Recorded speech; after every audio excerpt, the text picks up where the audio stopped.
Sát thủ, tổ chức quân đánh thuê quốc tế. Lâm Phong, chiến thần Đông Quốc. Nói đi.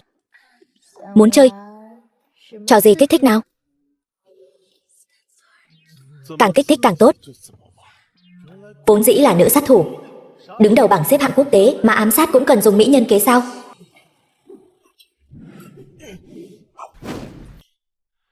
Nói đi. Di ngôn của ngươi là gì? Di ngôn chính là ngươi xuống địa ngục cùng ta. Có chút bản lĩnh đấy. Được, ta sẽ chơi với ngươi.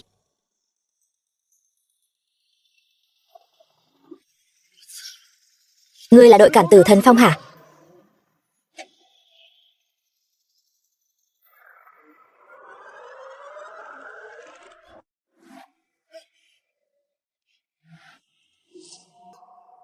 Chuyện gì thế này? Đây là đâu? Chẳng lẽ ta đã xuyên không rồi sao? Lưu Tháo, hoàng đế Đại Chính Quốc, là một võ trạng nguyên, mà lại bại bởi một dũng sĩ quèn.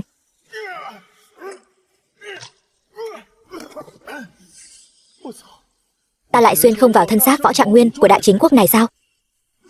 Lâm Phong, võ trạng nguyên Đại Chính Quốc, nguyên chủ thua trận tỷ võ, bây giờ lại bị bỏ vào chảo dâu. Thả. Đường đường là Đông Quốc chiến thần, hôm nay lại ngủ ở đây sao?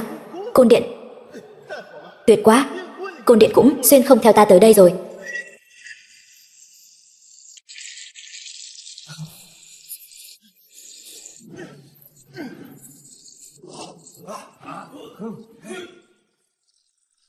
To gan, dám chống lại hình phạt, bắt hắn lại cho ta. Nước.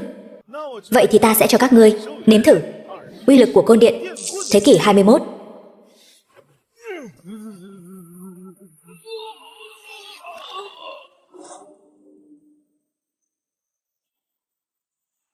Người cầm trong tay là yêu khí gì? Yêu khí? Người xưa rất tin quỷ thần. Ta có cách rồi. Ta là Võ Khúc Tinh Quân chuyển thế.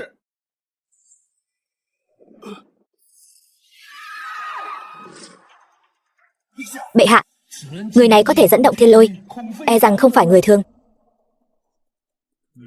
Nếu người lấy mạng ta, thiên hạ tất sẽ đại loạn. Người cầm trong tay lôi điện chi khí, chẳng lẽ người thật sự là Võ Khúc Tinh Quân giáng chân?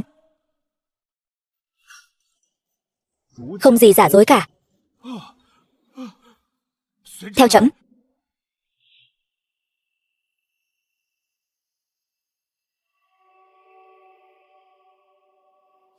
Tên này lại dám cung phụng lôi thần ngay trong hoàng cung.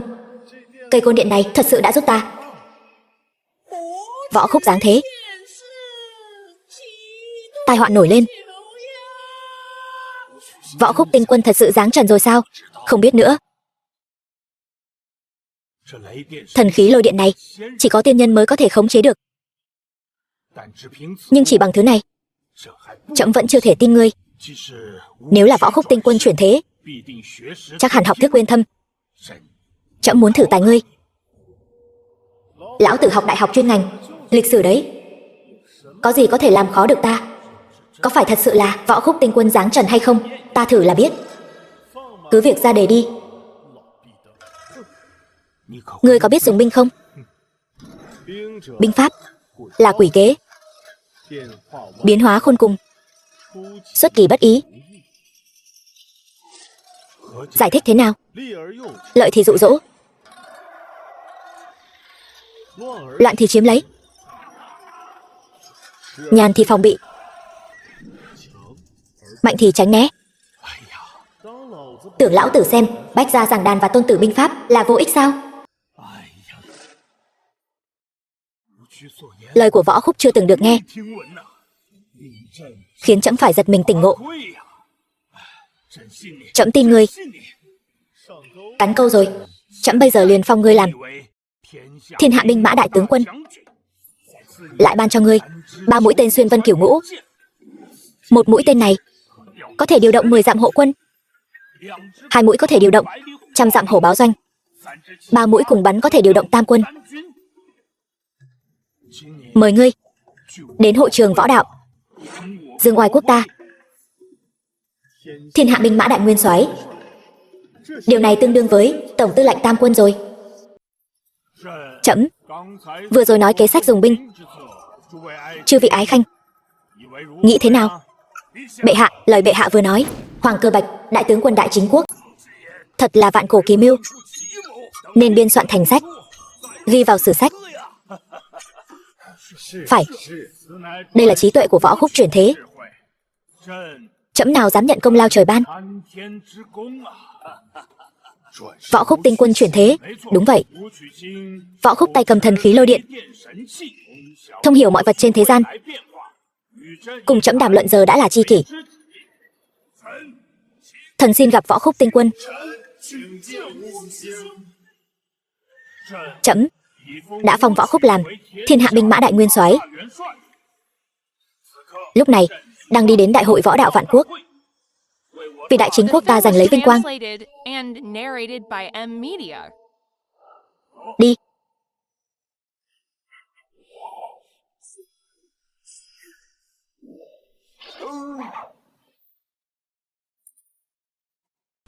Kim Lạc Nhi, công chúa Kim Quốc, đúng là tiểu quốc, yếu đuối vô cùng. Không một ai có thể đánh lại ta, thật nực cười. Trước khi bổn quân đến, bọn họ quả thật là trò cười. Bây giờ ta đến rồi, ngươi chính là trò cười. Là ai dám sỉ nhục công chúa nước ta? Ngủm đi. Một đám nhà quê, để các ngươi nếm thử sức mạnh của côn điện.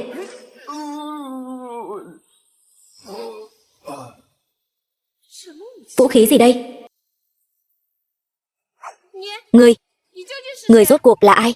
Hôm nay đúng lúc trời mưa sấm sét, ta sao không nhân cơ hội này chơi đùa nàng ta một phen? Ta chính là võ khúc tinh quân Giáng Trần, thiên hạ binh mã đại nguyên soái.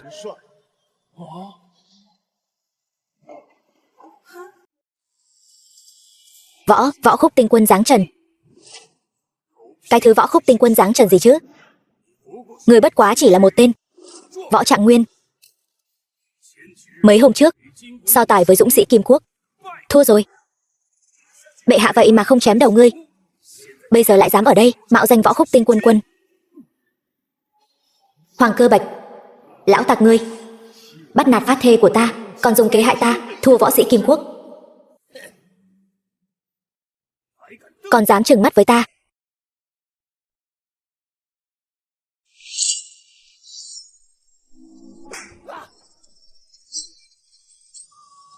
Cái tát này đánh cho ngươi hết mắt chó xem thường người khác. Cái tát này đánh cho ngươi hết hỗn sự vô lễ. To gan, ngươi phản rồi. Người đâu? Lấy mạng hắn cho ta. Khoan đã, muốn lấy mạng cũng là bổn công chúa. Người đầu tiên hắn mạo phạm là bổn công chúa.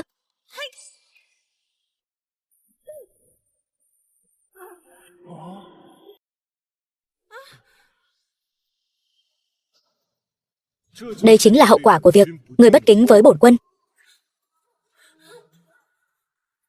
Ngươi dám mạo phạm bổn công chúa. To gan, ngươi dám động đến Kim Quốc công chúa. Đây là cố ý khiêu khích mâu thuẫn giữa hai nước. Ta chém ngươi. Khoan đã, sao muốn quỳ xuống cầu xin? Đã muộn rồi, ai cầu xin ai còn chưa biết đâu.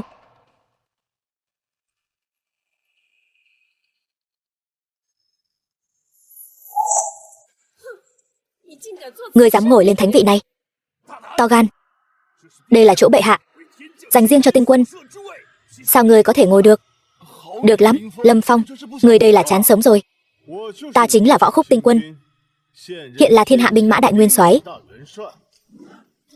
Võ khúc tinh quân Giáng Trần lại bị một tên bách nhân đội trưởng còn con của Kim Quốc ta đánh bại, thật là trò cười. Lâm Phong, tên bại tướng như ngươi dám cuồng vọng như thế, xem bổn tướng quân chém ngươi. Tề Xuyên Vân tại đây, ai dám chém ta? Tề Xuyên Vân Cửu Ngũ có thể hiệu lệnh thiên hạ binh mã, thánh vật như thế này sao hắn có thể có được? Người thật sự là võ khúc tinh quân, chính là bổn quân. Không thể nào, trước đó hắn vẫn là một tên bại tướng. Sao có thể là Võ Khúc Tinh Quân?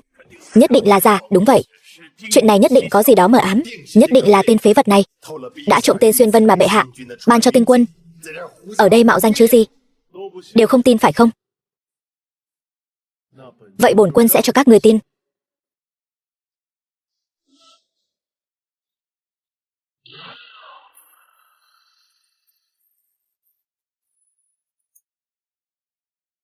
Liệt tổ liệt tông ơi, Võ Khúc Tinh Quân, phù hộ đại chính ta, phù hộ ta hưng thịnh.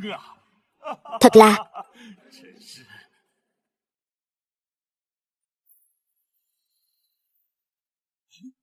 Đây chẳng phải là tên Xuyên Vân mà trẫm ban cho Võ Khúc Tinh Quân sao?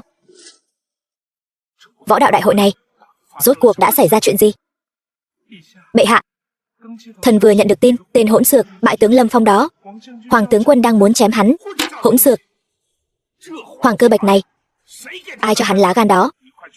Người mau đi triệu tập binh mã kinh thành, đến võ đạo đại hội, chuẩn bị xe ngựa cho trẫm. Trẫm muốn đích thân đến võ đạo đại hội. Nhanh. Dạ. Hoàng Cơ Bạch, ta xem trước đại tướng quân này của ngươi không còn ngồi vững nữa. Ngươi đã bắn tên Xuyên Vân, tại sao không có binh mã đến bảo vệ ngươi? Chẳng có động tĩnh gì cả. Lẽ nào tên Xuyên Vân này... Tên Xuyên Vân này nhất định là giả. Hắn không phải là Võ Khúc Tinh Quân. Võ Khúc Tinh Quân là người khác. Hoàng tướng quân, vội vàng cái gì? Để mũi tên bay thêm một lúc nữa. Ngươi thật sự rất thú vị. Bản lĩnh không lớn, gan cũng to thật. Sắp ngủ đến nơi rồi, còn ở đây giả điên giả khùng. Bẩm, 10 dặm hộ thành quân đang đến võ đạo đại hội. Là thật. Tên Xuyên Vân này là thật. Thật thì sao? Ta vẫn chém ngươi. To gan. Ngươi dám coi thường tên Xuyên Vân Kiểu Ngũ. Chỉ một mũi tên thôi, chỉ có thể điều động 10 dặm hộ thành quân. 5 vạn hoàng gia quân của ta đang ở ngay ngoài thành. Trừ phi ngươi có 2 mũi tên Xuyên Vân để điều động 100 dặm hổ báo doanh. Nếu không ngươi không làm gì được ta. Được. Vậy bổn quân hôm nay sẽ cho các ngươi thấy thế nào gọi là song tiễn tề phát. Chẳng lẽ hắn có 2 mũi tên Xuyên Vân? Không thể nào. Ngay cả 10 mấy năm trước, lúc thái tử bị ám sát, cũng chỉ bắn 1 mũi tên Xuyên Vân. Tên phế vật Võ Trạng Nguyên này chẳng lẽ còn tôn quý hơn cả thái tử sao? Sao có thể có mũi thứ 2 được? Tiêu rồi. 2 mũi tên Xuyên Vân cùng lúc. Đây là đại sự chấn động cả nước.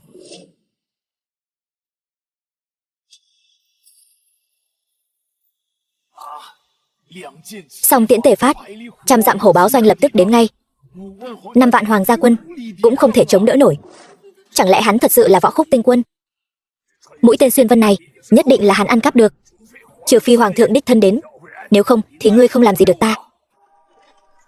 Nhanh, nhanh nữa. 2 mũi tên Xuyên Vân, bảo vệ Võ Khúc Tinh Quân là quan trọng nhất. Nhanh lên. Đương nhiên là không. Tên ngu ngốc này, ngươi không sợ hành vi ngu xuẩn của ngươi liên lụy đến cả tộc nhân của ngươi sao? Lâm Phong, vậy lão tử hôm nay sẽ chém ngươi rồi lấy mạng cả tộc nhân của ngươi. Ta muốn xem rốt cuộc là nhà nào bị tàn sát. Mũi thứ 3, hắn vậy mà có 3 mũi tên Xuyên Vân. Tam tiễn tề phát, tam quân tùy ý điều động. Điên rồi. Thật sự điều động tam quân sao? E là sẽ gây chấn động triều cương. Khoan đã, ngươi đừng quên, Kim Quốc công chúa ta còn ở đây. Ngươi điều động tam quân hoàn toàn không màng đến an nguy của ta. Ngươi đây là muốn khiêu chiến 2 nước sao? Hình như chơi hơi quá rồi. Con cờ hó họ Hoàng kia, ta tạm thời thu hồi. Mũi tên thứ 3, ngươi nói ngươi là Võ Khúc Tinh Quân hạ phàm. Ngươi có bằng chứng gì? Đúng vậy, ngươi có bằng chứng gì? Ta có trí tuệ hơn tất cả người trên thế gian. Chính là bằng chứng. Được, ngươi hãy trả lời một câu hỏi của bổn công chúa. Nói. Nếu ta nói sai, ta sẽ dắt ngựa cho ngươi, làm nô lệ cho ngươi. Được. Nếu ngươi đáp được, ta sẽ nhận ngươi là Võ Khúc Tinh Quân. Đây là bản đồ Khương Quốc. Nay Khương Quốc dùng binh công đánh Kim Quốc ta, ta ắt phải cứu. Nhưng một khi binh sĩ Kim Quốc ta hồi quân cứu viện, sẽ bị mai phục. Nếu không cứu thì tổn thất nặng nề. Ngươi có thể giải đáp nỗi khó xử này cho Kim Quốc ta không? Thằng nhóc này chẳng qua chỉ là một tên phế vật Võ Trạng Nguyên, chỉ biết múa đao múa thương. Ta đường đường là đại tướng quân, đại chính quốc nhất thời, cũng không có diệu kế. Ngươi cứ chờ bị làm nhục đi. Tiểu tiết còn con, ngươi muốn đem ra khảo ta, ngươi có thể giải đáp. Đơn giản, dương đông kích tây, điệu hổ ly sơn. Nói đơn giản là vây Ngụy cứu Triệu, một trong hai đại dương mưu của Hoa Hạ. Lần này ta thắng chắc rồi. Thế nào là vây Ngụy cứu Triệu? Tương truyền thời xưa, nước Triệu bị nước Ngụy bao vây, cầu cứu nước Tề. Nước Tề trực tiếp phái binh bao vây cố đô của nước Ngụy. Quân Ngụy tiến thoái lưỡng nan, chỉ còn cách quay về phòng thủ. Thì ra là vậy, căn bản không cần cứu viện. Kim quốc ta đánh thẳng vào đô thành Khương quốc là có thể giải vây. Cũng không tính là ngu. Nước Tề, nước Ngụy chưa từng nghe nói, nhưng kế sách của thằng nhóc này thật sự cao minh. Bổn công chúa nói được làm được. Ngươi giải nguy cho Kim quốc, ta nhất định bảo vệ ngươi chu toàn. Hoàng cầu, ngươi không phải muốn lấy mạng ta sao? Lại đây, ngươi vì Kim quốc hiến kế. Ngươi đây là thông địch phản quốc, xem ta chém ngươi. Hoàng cầu, ngươi dám lấy mạng ta, ngươi chắc chắn ngủm. Thiên hạ rộng lớn, ai dám lấy mạng ta? Ai dám động đến ta? Hoàng thượng giá lâm. Trẫm dám. Bệ hạ, trẫm muốn lấy mạng ngươi. Ngươi có chấp nhận không? Bệ hạ, tôi chỉ là đang xử lý một kẻ vô dụng. Tôi phạm tội gì vậy bệ hạ? To gan. Người của trẫm sao có thể để ngươi phỉ báng như thế? Tên cẩu nô tài này, ngươi mới là phế vật. Bệ hạ, hoàng thượng sao lại thiên vị Lâm Phong như vậy? Chẳng lẽ Lâm Phong này thật sự là võ khúc tinh quân?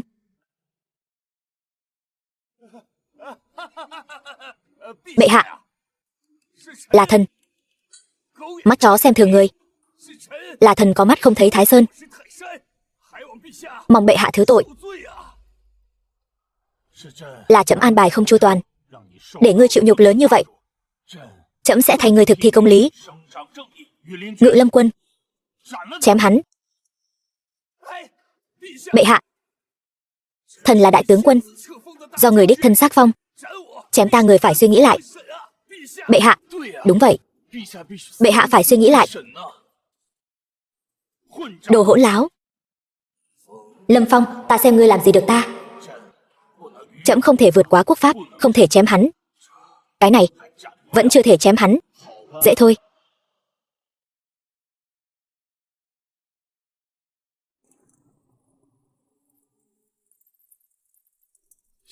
Họ Hoàng kia, người ức hiếp bá tánh, lấy quyền mưu tư, nhục mạ ta, hãm hại ta, còn muốn lấy mạng ta.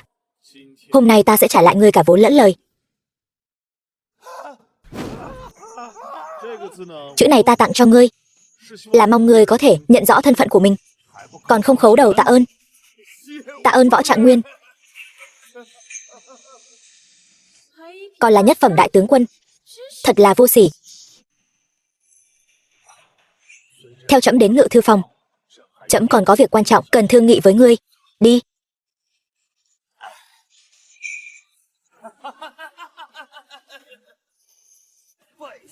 Bại tướng, cớ gì được hoàng thượng sủng ái? Chẳng lẽ hắn thật sự là Võ Khúc Tinh Quân chuyển thế? Đúng vậy, hắn hẳn là Võ Khúc Tinh Quân. Hắn có thể nghĩ ra kỳ mưu vây Ngụy cứu Triệu là Võ Khúc Tinh Quân cũng chẳng có gì. Bệ hạ, bệ hạ đã sớm đi theo Tinh Quân rồi. Lâm Phong là Võ Khúc Tinh Quân, điều này không thể nào.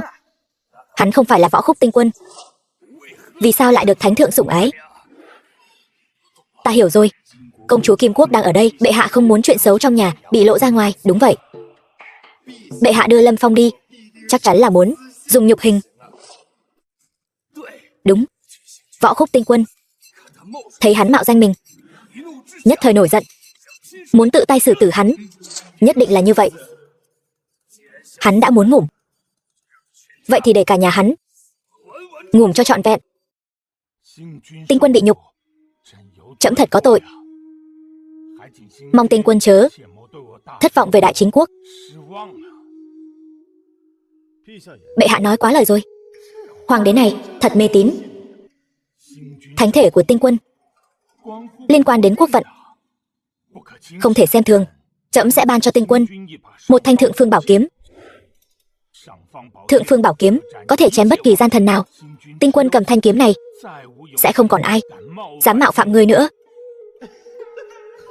Đồ tốt, sau này lão tử có thể ngang nhiên mà đi rồi.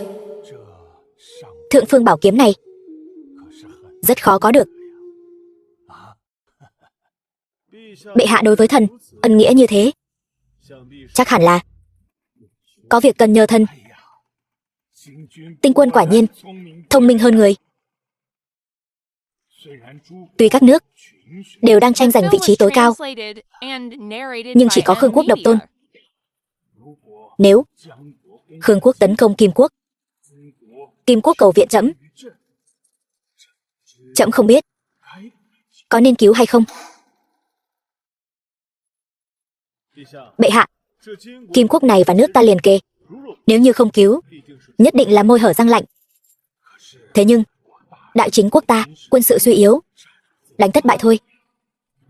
Không biết tinh quân có biện pháp gì không?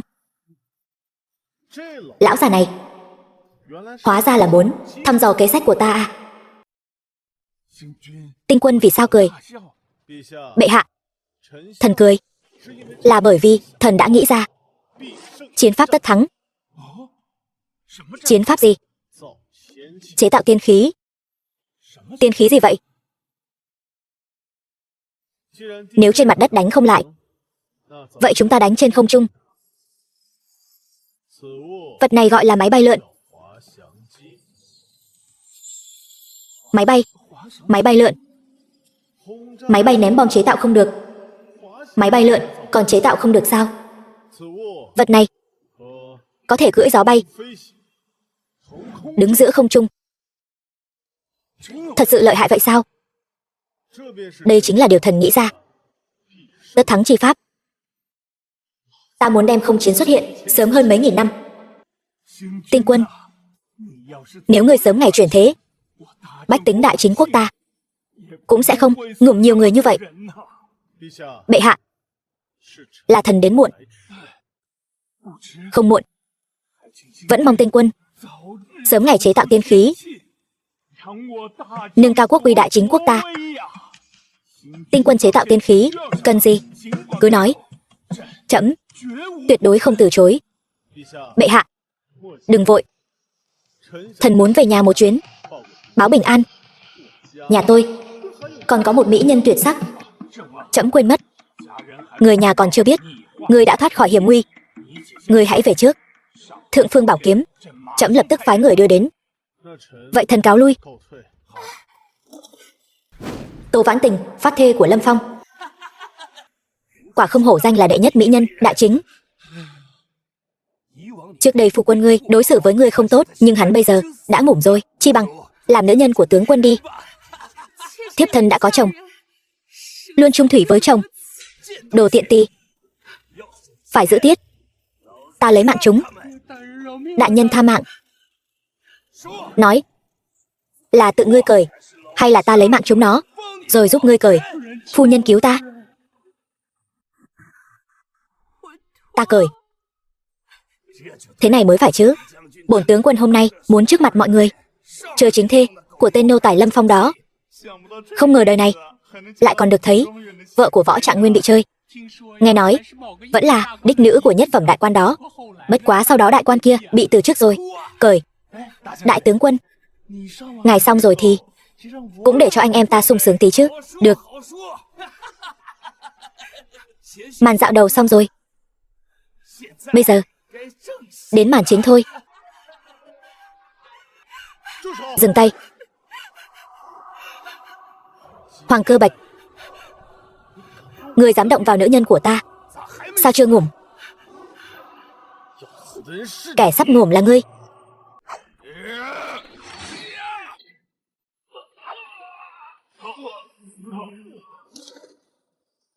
Đừng lại gần, nếu không ta sẽ lấy mạng nàng ta. Ngươi dám? Có gì mà không dám? Được. Ta không động. Ngươi thả nàng ta ra, ngươi vứt thứ trên tay xuống. Nhanh lên. Được. Ta vứt.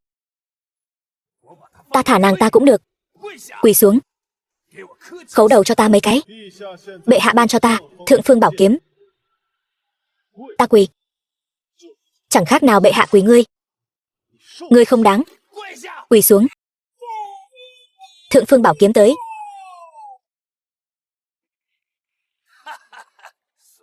Cầm bừa thanh kiếm vỡ. Mà dám mạo nhận là Thượng Phương Bảo Kiếm. Bệ hạ nhất định chu di cửu tộc nhà ngươi. Thượng Phương Bảo Kiếm. The film was translated and narrated by M Media. Bái kiến Hoàng thượng vạn tuế vạn vạn tuế. Lâm Phong, sao ngươi lại có Thượng Phương Bảo Kiếm? Ngươi rốt cuộc là ai? Lấy mạng ngươi? Không, ngươi không thể lấy mạng ta. Ngay cả Hoàng thượng cũng không thể lấy mạng ta. Ngươi dựa vào cái gì mà lấy mạng ta? Trong tự điển của lão tử không có hai chữ không thể. Không, lão tử có kim bài miễn tử. Kim bài đâu? Kim bài lão tử không mang theo. Không mang theo tức là không có. Không, ngươi không thể lấy mạng ta. Lấy mạng ta cần phải tam ti hội thẩm. Không, ngươi không thể lấy mạng ta. Ngươi biết ta là ai không? Hắn là Tam Quân đại tướng. Lấy mạng hắn cần tam ti hội thẩm. Ngươi không thể lấy mạng hắn. Nghe thấy chưa? Lấy mạng ta cần tam ti hội thẩm. Ta ngủ với vợ ngươi rồi. Ngươi cũng không làm gì được ta. Ngươi muốn làm gì?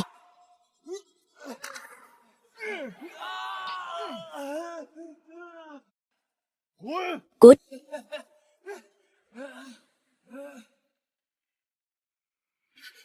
Tướng công, đừng đánh thiếp. Nương tử, nàng yên tâm. Từ nay về sau, ta sẽ không đánh nàng nữa. Ta sẽ chỉ yêu thương nàng. Tướng quân, tay thì nối được rồi, nhưng gân tay e là không nối được. Cái gì? Phế vật.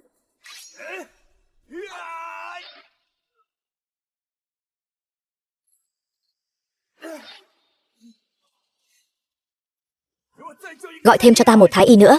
Dạ. Hoàng tướng quân. Lương công công.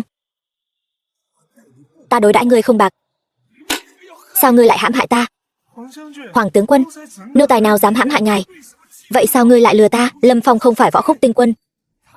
Hắn ta có cả Thượng Phương Bảo Kiếm. Sao có thể không phải chứ? Đại tướng quân, Lâm Phong, ngươi và ta đều biết rõ gốc gác của hắn mà. Hắn ta chỉ là Võ Trạng Nguyên, lại còn là đi cửa sau mới được. Vậy Thượng Phương Bảo Kiếm của hắn từ đâu mà có? Chuyện này còn không rõ ràng sao? Chắc chắn là hắn ta đã leo lên mối quan hệ với Tinh Quân. Tên tiểu tử này giỏi nhất là đi cửa sau. Tinh Quân mới dáng thế. Người đất khách quê người, chắc chắn cần có người hầu. Lâm Phong chính là tên người hầu đó. Cái Thượng Phương Bảo Kiếm này chắc chắn là bệ hạ tặng cho Tinh Quân, bị hắn ta trộm dùng. Lâm Phong, ngươi chỉ là một tên người hầu của Tinh Quân, dám sỉ nhục ta như thế này, ta nhất định không đội trời chung với ngươi.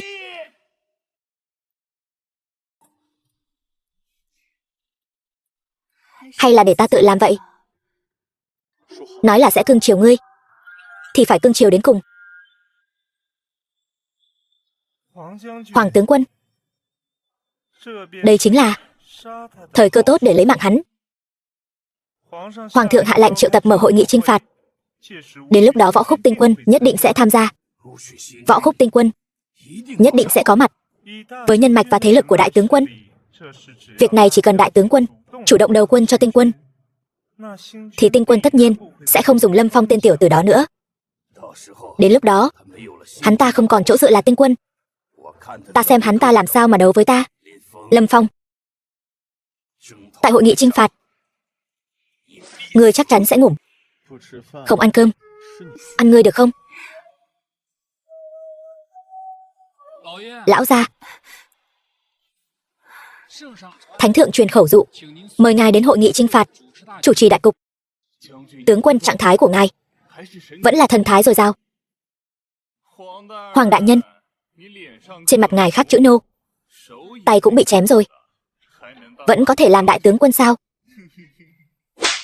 Cẩu nô tài, Ta không thể làm, chẳng lẽ ngươi xứng làm? Người đâu? Bắt hắn ta lại cho ta. Cãi lại bề trên, coi thường pháp luật. Cởi quan phục, võ quan tam phẩm của hắn ta ra. Thả ta ra. Kéo ra ngoài, đánh 100 trượng. Thả ta ra. Hoàng tướng quân, cũng chỉ là nói ngài một câu. Cần thiết phải vậy sao? Công chúa, chẳng lẽ người muốn can thiệp quốc sự của nước ta? Ta. Còn ai dám nghi ngờ bổn tướng quân nữa không? Không dám. Bọn họ không dám. Ta dám. Tay cũng đã phế rồi, còn ở đây nói nhảm. Tin ta sẽ cho ngươi, cái tay còn lại cũng phế luôn không? Lâm Phong, hôm nay chính là ngày tử của ngươi. Người đâu, bắt hắn lại cho ta. Thượng Phương Bảo Kiếm ở đây. Ta xem ai dám động thủ. Lại là Thượng Phương Bảo Kiếm. Tiền trảm hậu tấu. Hoàng quyền đặc hứa. Lẽ nào thật sự là Võ Khúc Tinh Quân? Lâm Phong, người thật sự là Võ Khúc Tinh Quân sao? Binh mã nguyên soái đương triều. Chính xác. Ngươi có thể lừa được người khác, nhưng ngươi không lừa được ta. Ngươi chỉ là một tên hạ nhân của Tinh Quân, chỉ là một tên nô bộc. Ai nói cho ngươi biết? Bổn tướng nắm hết trong lòng bàn tay. Đến lúc Tinh Quân đại nhân tới, ta sẽ nịnh bợ hắn. Đến lúc đó ngươi không còn, Tinh Quân đại nhân làm chỗ dựa, sẽ mặc ta nhào nặn. Hoàng cầu ơi hoàng cầu, ngươi thật sự là vô phương cứu chữa. Hôm nay ta sẽ chém luôn tay phải của ngươi, xem có thể cứu vớt cái đầu óc ngu si tứ chi phát triển của ngươi không. Ở đây nói khoác nữa rồi. Bổn tướng quân có miễn tử kim bài trong tay. Thượng Phương Bảo Kiếm không thể chém ta. Hổ phù trong tay, triệu binh mã đều nghe ta. Ngươi dựa vào cái gì mà chém tay ta? Hoàng tướng quân có kim bài có hổ phù, hung uy hiển hách. Lâm Phong hôm nay ngủm chắc rồi. Cẩu nô tài, ta hỏi ngươi một câu nữa. Ngươi dựa vào cái gì mà chém tay ta? Dựa vào cái gì? Chỉ dựa vào ta là thiên hạ binh mã đại nguyên soái. Ngươi ức hiếp bá tánh, lấy quyền mưu tư, tội ác tày trời. Ta muốn chém tay phải của ngươi để răn đe kẻ sau. Ngươi chẳng qua chỉ là một tên hạ nhân của Tinh Quân, còn dám ở đây mạo danh đại nguyên soái. Mạo danh? Chỉ dựa vào ta trong vòng 1 tháng có thể đánh lui Khương quốc. Ta còn cần mạo danh sao? Cái này, trời đất ơi, ta không nghe lầm chứ? 1 tháng có thể diệt Khương quốc, thật là trò cười cho thiên hạ. 1 tháng. Lâm Phong, ta thừa nhận ngươi rất có tài hoa, nhưng 1 tháng, lời này của ngươi nói cũng quá lớn rồi đấy. Cái này, ta còn đang khiêm tốn đây này. Phế vật, ngươi không nói khoác thì ngủm hả? Vậy chúng ta đánh cược đi. Cược ta trong vòng 1 tháng có thể đánh lui Khương quốc hay không? Đợi lát nữa Tinh Quân tới, ngươi chính là người ngủm, ta với người sắp ngủm. Có gì mà cược? Sợ thì quỳ xuống, khấu đầu nhận lỗi. Xem ra Hoàng tướng quân quả thật là sợ rồi. Trước kia Hoàng tướng quân rất thích đánh cược. Hoàng tướng quân liên tục thất bại, tự nhiên sẽ sợ. Sợ thì quỳ xuống xin lỗi nhận sai. Bổn tướng quân cược với ngươi. Tuy ngươi là người sắp ngủm, nhưng nếu ngươi thua sẽ do bổn tướng quân xử lý. Tốt. Nếu ngươi thua thì hãy ngoan ngoãn giao hổ phù ra. Thì ra cẩu nô tài nhà ngươi đang tính toán lấy hổ phù của ta hả? Bớt nói nhảm. Ta hỏi ngươi dám hay không? Cá cược, nhất định phải cá cược. Khương quốc như hổ như gấu, bổn tướng quân ngủm cũng không tin ngươi có thể trong vòng 1 tháng đánh lui bọn chúng. Phải đấy, 10 năm trước thất quốc hợp tác, kháng Khương cũng không thắng nổi. Khương quốc tướng tinh hội tụ, đế soái hùng mạnh, quả thật là vô cùng hoàn mỹ. Lâm Phong, huynh không nên cá cược với hắn, huynh nhất định thua.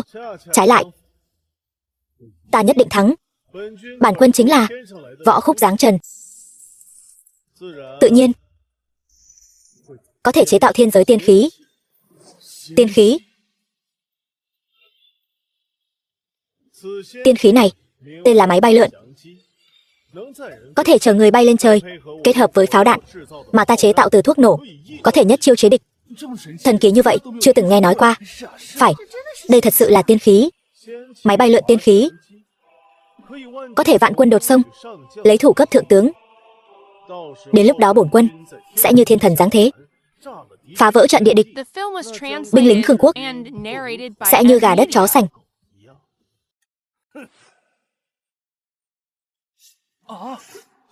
Hoàng tướng quân, sao lại xé bản vẽ tiên khí, yêu ngôn hoặc chúng?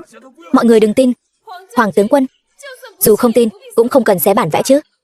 Nhỡ đây là thật thì sao? Không thể nào là thật. Từ xưa đến nay đánh trận đều đánh dưới đất, làm sao có thể đánh trên trời? Binh giả, quỷ đạo dã, cốt yếu ở chỗ biến hóa khôn lường, xuất kỳ bất ý, công kỳ bất bị. Đúng vậy, đó mới là chân chính dụng binh chi đạo.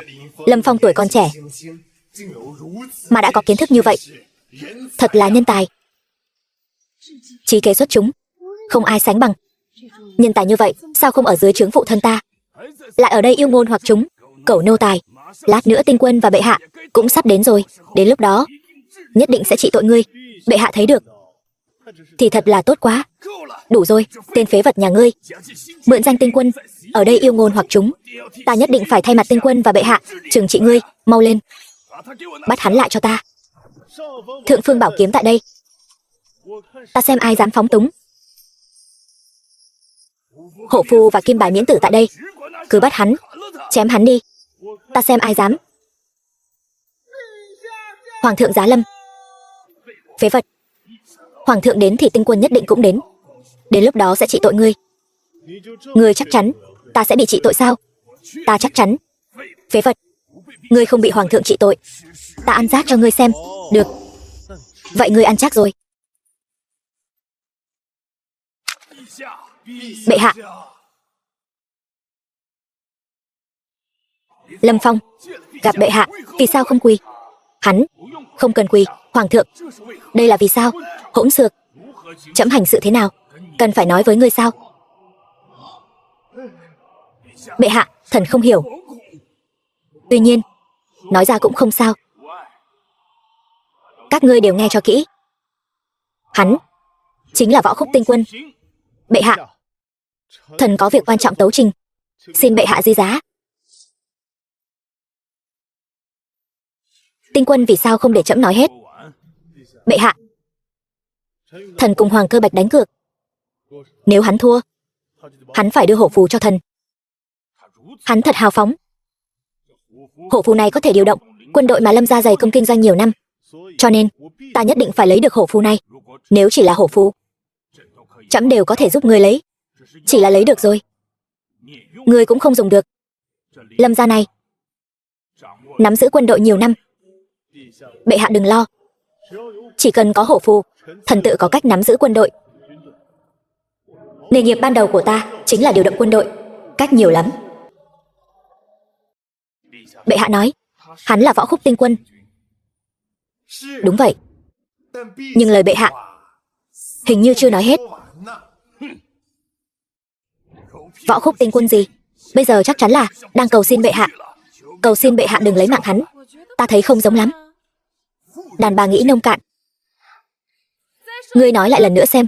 Ngươi, Kim Quốc công chúa, Kim Quốc các ngươi còn đang đợi bổn tướng quân đến cứu đó. Hoàng thượng, lời ngài vừa nói, vi thần chưa nghe rõ. Trẫm nói hắn chính là người hầu được Võ Khúc tinh quân sủng ái nhất. Võ Khúc tinh quân đã dạy hắn rất nhiều học vấn chỉ có ở tiên giới. Bệ hạ vì sao không lấy mạng hắn? Tại sao hắn có thượng phương bảo kiếm? Bây giờ đã hiểu hết rồi. Hắn lại leo lên được mối quan hệ với tinh quân. Lời bệ hạ nói, ngươi nghe rõ chưa? Nghe rõ rồi. Tâm phục khẩu phục chưa? Mạc tướng, tâm phục. Tâm phục thôi chưa đủ. Vừa rồi ai nói nếu ta không bị trị tội sẽ ăn giác? Này, người đâu? Lấy giác đến đây.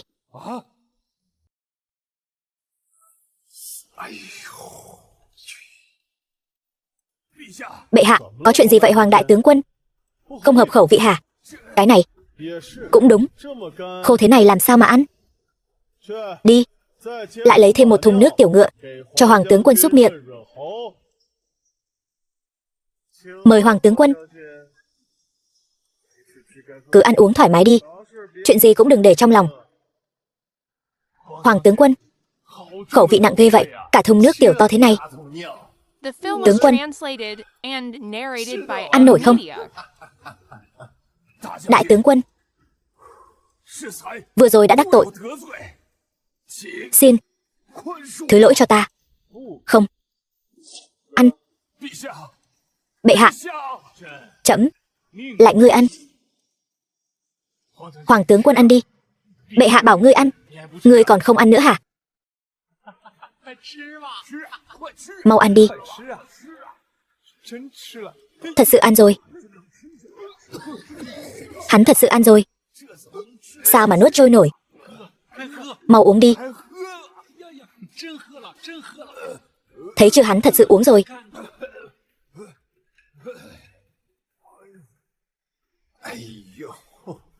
Hoàng đại tướng quân cứ từ từ dùng. Ta phải cùng bệ hạ bàn bạc chi tiết tác chiến.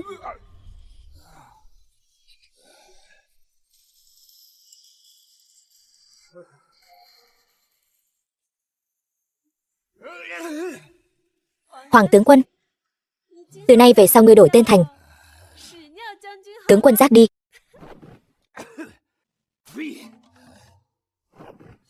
Tinh quân, tiên khí của ngươi chế tạo đến đâu rồi? Mọi thứ đã chuẩn bị sẵn sàng, giờ chỉ thiếu thợ thủ công. Thợ thủ công thì tinh quân không cần phải lo lắng, cả công bộ đều tùy tinh quân sử dụng. Vậy thì tiên khí sẽ sớm được chế tạo xong. Giờ chỉ còn thiếu đạn pháo. Đạn pháo? Cái này, đạn pháo là gì vậy? Đạn pháo chính là dùng thuốc nổ chế tạo thành bom. Thuốc nổ thì có đấy, quân đội dùng thuốc nổ chế tạo thành lôi hỏa đạn, nhưng uy lực không lớn, thậm chí không thể xuyên giáp. Thuốc nổ không thể xuyên giáp, chắc chắn là triều đại này vẫn chưa hiểu rõ tỷ lệ pha chế thuốc nổ mạnh. Ta lại có chỗ để ra vẻ rồi. Xuyên giáp thì tính là gì? Đạn pháo của thần có thể nổ tung trời. Tinh quân thật tài giỏi. Vậy trẫm sẽ chờ đợi tin tốt của ngươi. Cái gì đây? Người nào thiết kế vậy? Thật là tinh xảo. Chiêm ngưỡng công nghệ của tương lai đi. Cái này nữa, quá tinh xảo, khó tin nổi. Bản vẽ này thật sự quá tinh xảo. Vậy nên các ngươi phải cố gắng. Một khi chế tạo ra tiên khí này, ta sẽ cho các ngươi lưu danh sử sách. Đại nhân, bọn ta cũng muốn cố gắng lắm chứ, nhưng linh kiện này quá tinh xảo, bọn ta hoàn toàn không chế tạo nổi. Đúng vậy, e rằng chỉ có truyền nhân duy nhất Mạc Gia mới có thể làm ra. Vậy thì đi mời. Nhưng nàng ấy say mê học thuật, tính tình cao ngạo cô lập, e rằng khó mà mời được. Cao ngạo? Trước mặt ta không cao ngạo được đâu. Ta tự mình đi mời.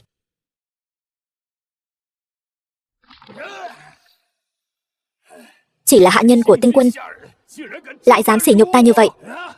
Không phải chỉ là bám víu tinh quân thôi sao? Ta cũng có thể. Nhưng mà làm thế nào mới bám víu được mối quan hệ này chứ? Hoàng tướng quân, tin tốt đây. Ta nhận được tin Lâm Phong muốn đi mời truyền nhân duy nhất của Mạc Gia, Mạc Giao Nhi, đi chế tạo tiên khí. Mời Giao Nhi đi chế tạo tiên khí. Chẳng lẽ bọn họ không biết bổn tướng quân và Giao Nhi tình duyên đã kết chặt? Chính xác là vậy. Chỉ cần đại tướng quân ra tay, Lâm Phong chắc chắn sẽ không mời được Mạc Giao Nhi. Bọn họ không mời được Giao Nhi, không chế tạo được tiên khí, sẽ mất đi sự sủng ái của tinh quân. Đến lúc đó bổn tướng quân, cơ hội nịnh bợ tinh quân sẽ đến. Còn chờ gì nữa? Mau chóng chuẩn bị ngựa.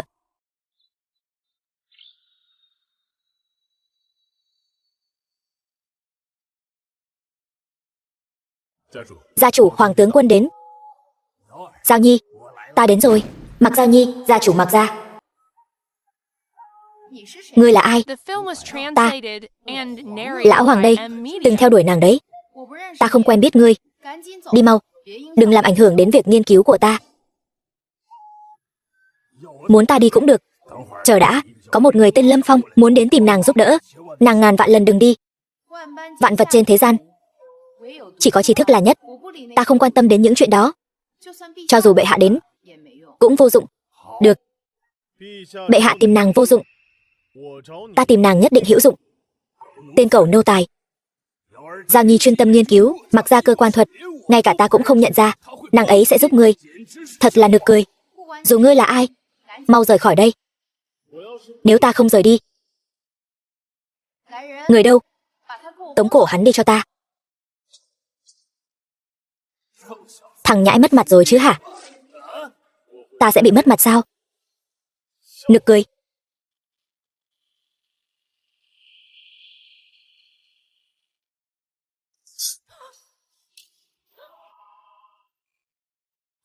Người dám động vào nghiên cứu của ta. Người đâu? Đánh gãy chân hắn cho ta. Khoan đã. Ta từ lâu đã nghe nói mặc ra các ngươi cơ quan đệ nhất thiên hạ.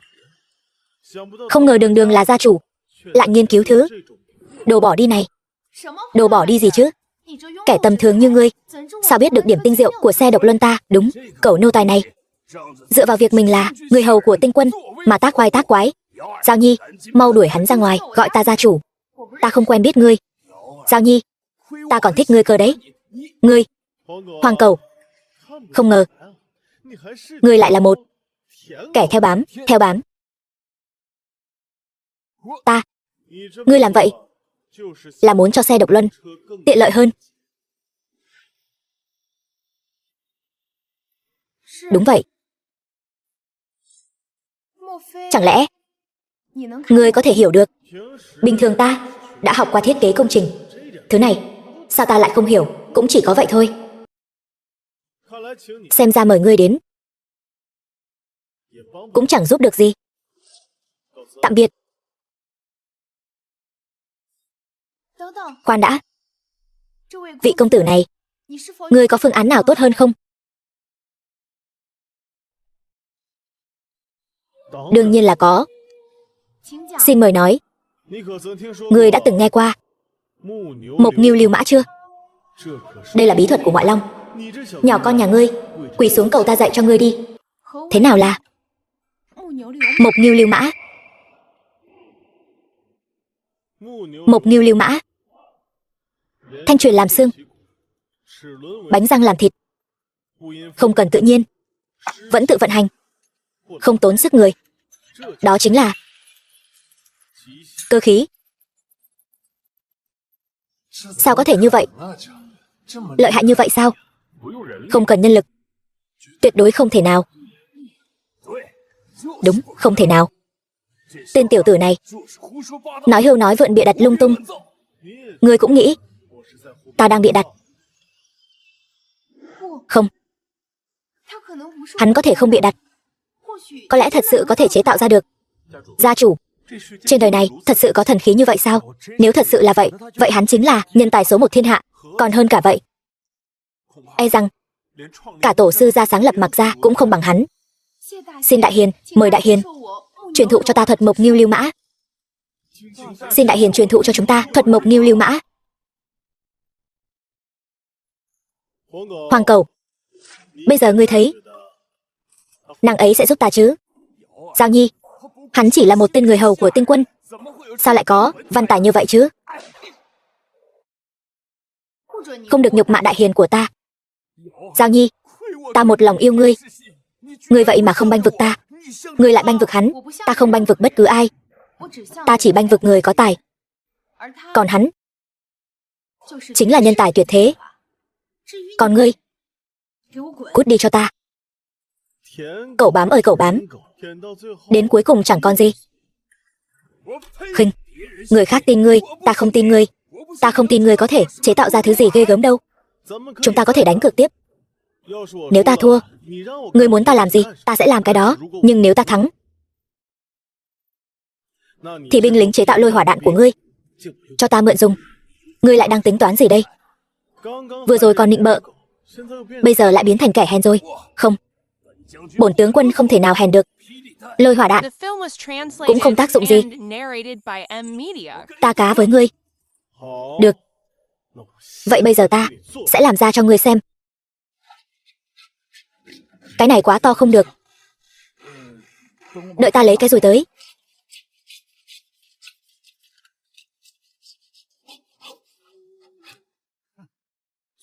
Cho nên mộc ngưu lưu mã chính là sản phẩm của cơ khí tư duy. Linh kiện chặt chẽ, thiết kế tinh xảo. Làm ra vẻ ta đây. Trời sắp tối rồi, vẫn chưa chế tạo ra được. Ta thấy hôm nay ngươi khó mà chế tạo ra được rồi. Khó thì đúng là khó thật. Nhưng may là ở đây là Mặc Gia. Ở đây có vô số những bậc thầy thủ công xuất sắc. Cái này có thể di chuyển được sao? Quả là đại tài. Quá tinh xảo. Cái này thật sự có thể di chuyển được sao? Cái này cũng quá lợi hại. Lợi hại như vậy, chưa từng thấy bao giờ. Trời ơi!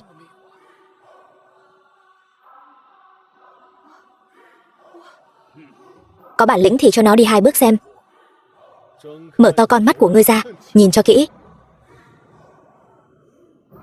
Thật sự có thể tự mình di chuyển, vậy thì đúng là thần thánh rồi.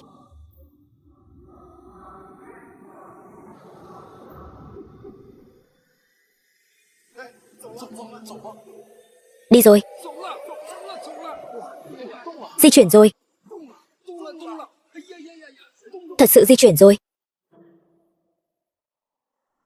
Hoàng Cầu, mai ta đến chỗ ngươi lấy người. Nhớ đấy, liệt đội nghênh đón. Đồ cẩu nô tài.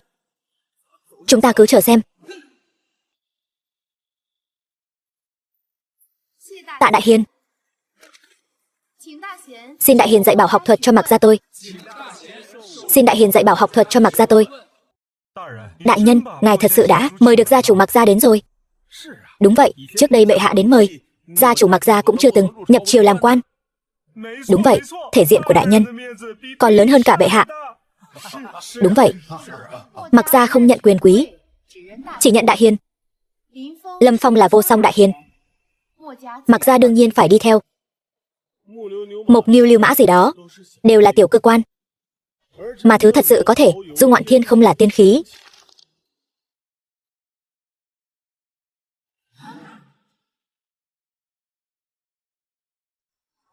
Đại hiền, nhất định phải để Mặc Gia chế tạo tiên khí này. Đợi chính là câu nói này của ngươi. Được, việc này giao cho ngươi. Mặc Gia nhất định không phụ lòng đại hiền. Vậy thì tốt quá rồi. Báo.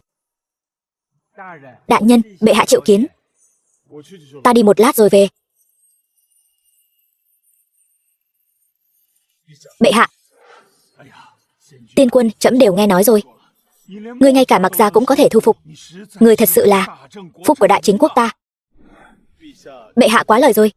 Tiên khí hiện nay, máy bay lượn đã chế tạo xong, giờ chỉ còn lại pháo đài.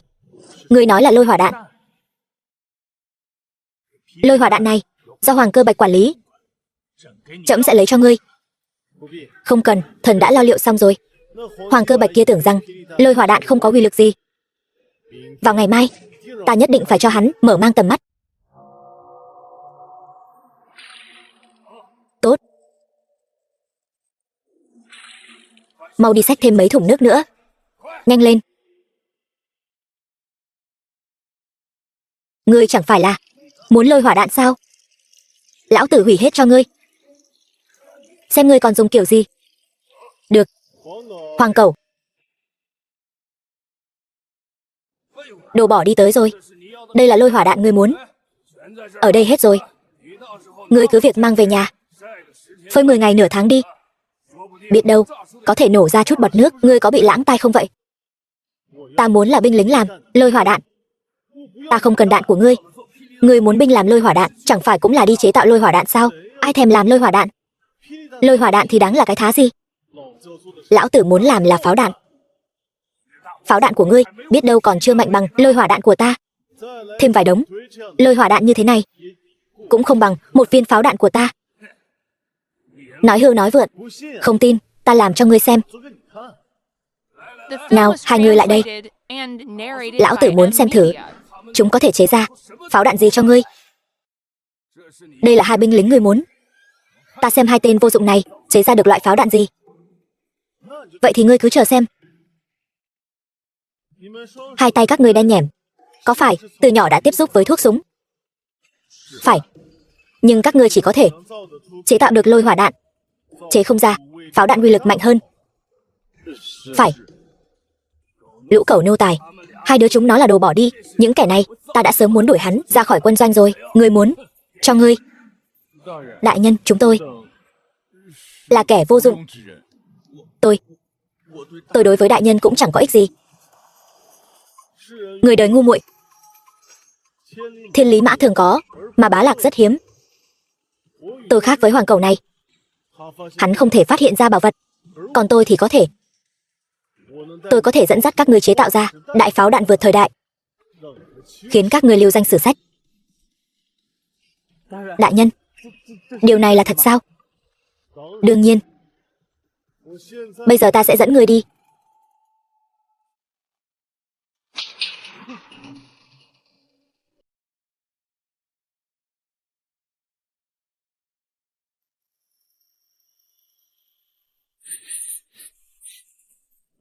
Nguyên nhân các ngươi không chế tạo được lôi hỏa đạn uy lực lớn hơn là do thuốc súng các ngươi dùng, mà không phải thuốc nổ.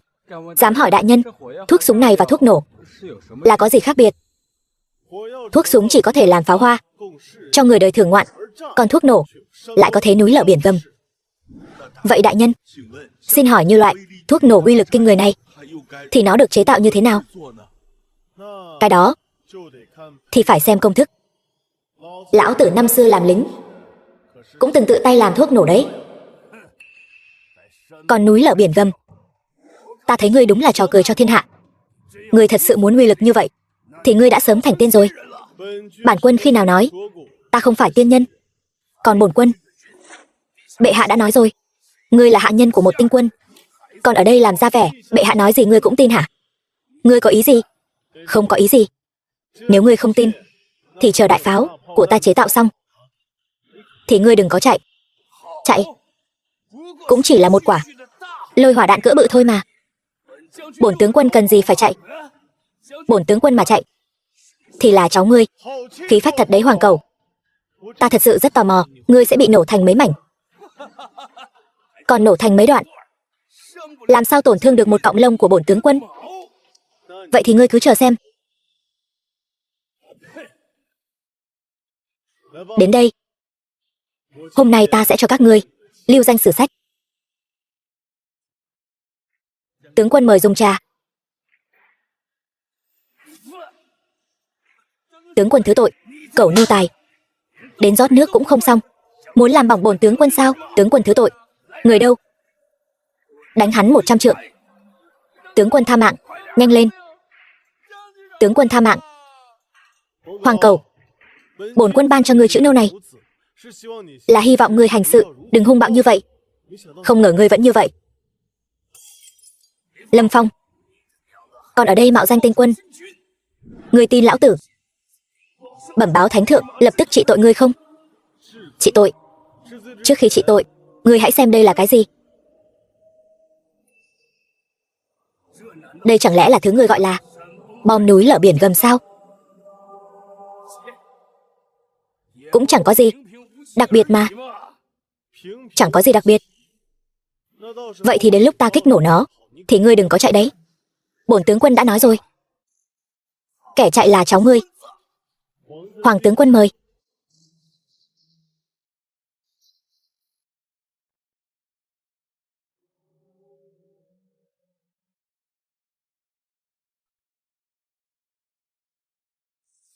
Mau đi.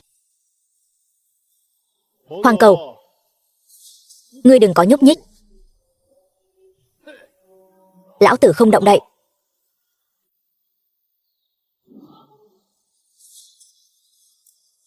Tướng quân mắc tiểu, đi tiểu trước đã.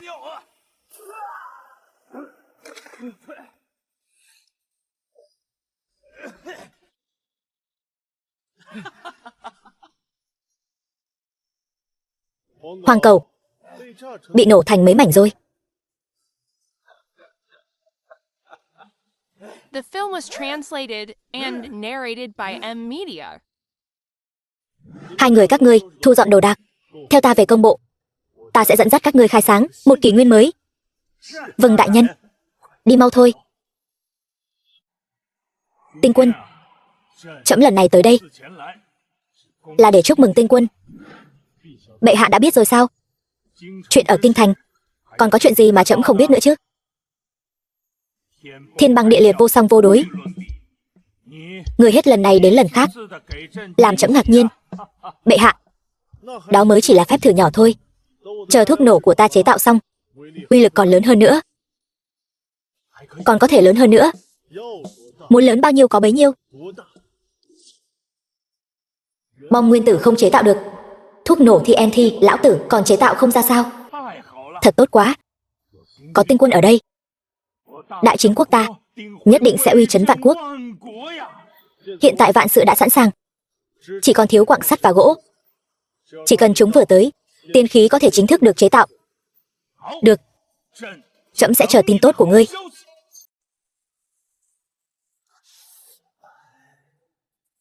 Lâm Phong, tên cẩu nô tài nhà ngươi, bổn tướng quân nhất định phải lấy mạng ngươi. Báo, đại tướng quân, thuộc hạ có việc quan trọng muốn bẩm báo. Nói, người của ngài sắp xếp ở công bộ, báo lại.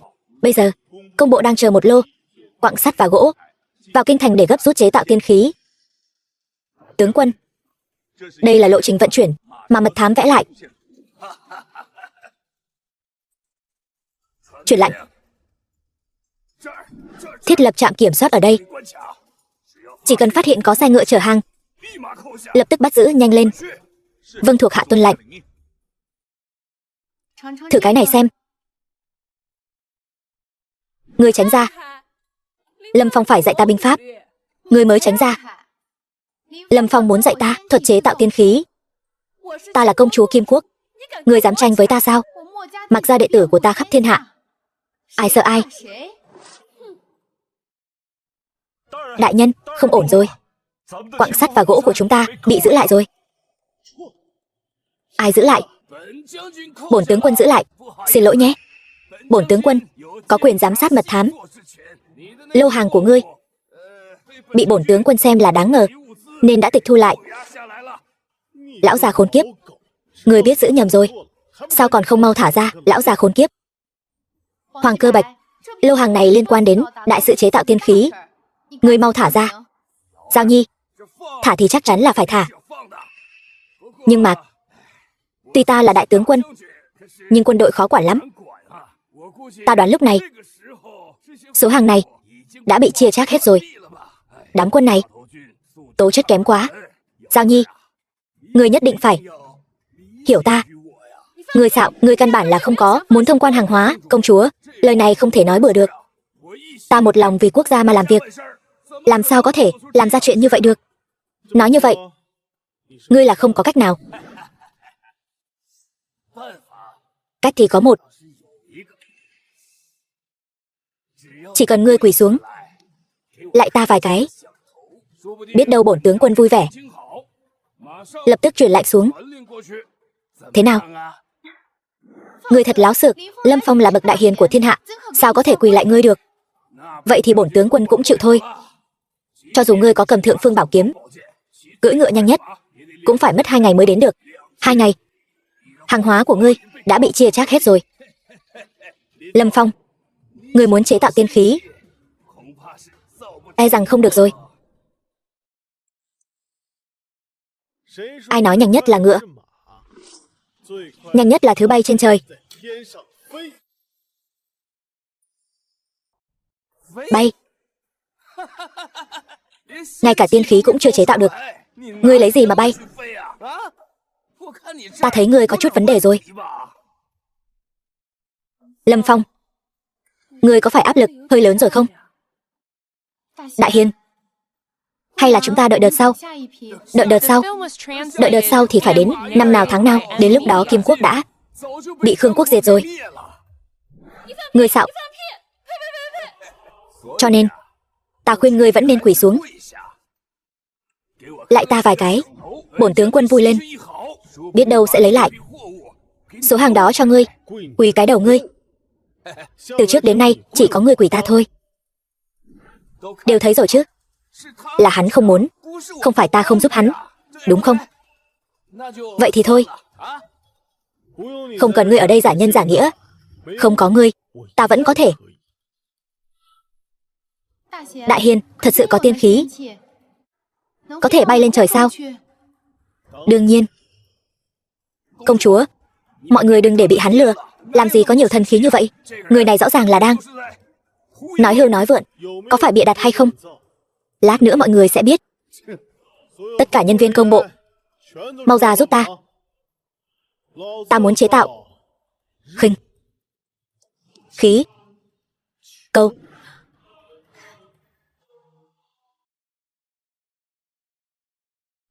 Anh em, chúng ta cùng nhau cố gắng chế tạo nó, giúp ta bay lên trời.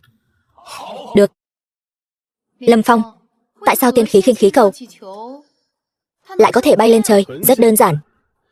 Bởi vì không khí nóng sẽ bay lên trên không khí lạnh. Không hiểu, công chúa. Không hiểu cũng bình thường. Không khí nóng, không khí lạnh là gì? Chưa từng nghe qua. Chắc chắn là nói hưu nói vượn. Hoàng cầu, ngươi thật đúng là ăn no đòn, vẫn quên hả? Ta đã tát vào mặt ngươi biết bao nhiêu lần rồi. Thật là chẳng rút kinh nghiệm chút nào. Trước đây là nhờ trí tuệ của tinh quân. Lần này sự việc khẩn cấp. Ta không tin ngươi còn có sự chỉ dạy của tinh quân. Lâm Phong, cái khinh khí cầu này rốt cuộc có thật hay không vậy? Không tin. Không tin thì ngươi hỏi Giao Nhi. Ta cũng không biết, nhưng ta tin Đại Hiền. Giao Nhi, đừng để hắn lừa gạt. Cút xéo ngay. Sáng mai dậy sớm, xem lão tử bay lên trời như thế nào. Đó là điều đương nhiên. Hôm nay dù có thức trắng đêm, sáng mai ta cũng phải xem ngươi mất mặt trước mọi người.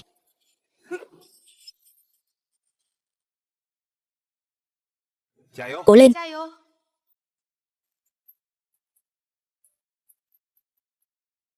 Lâm Phong, mày thật sự có thể bay sao? Đương nhiên là được.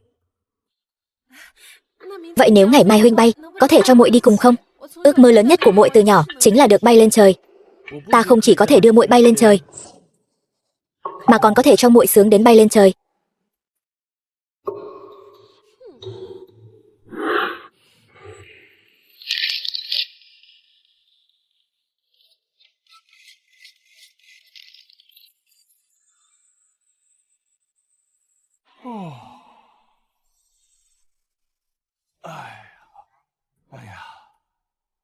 Chiến sự càng lúc càng căng thẳng. Không biết tiên khí đã chế tạo được bao nhiêu rồi. Đi xem thử. Khởi giá. Đến công bộ. Bệ hạ, công bộ không có ai cả. Mọi người đi đâu hết rồi? Bọn họ bận rộn cả đêm. Nói sáng nay Lâm Phong sẽ bay lên trời. Cái gì? Bay lên trời? Bệ hạ, đây chẳng phải là làm loạn sao? Mau, khởi giá. Trẫm muốn đi xem. Được. Chúng ta cùng nhau bay lượn trên bầu trời.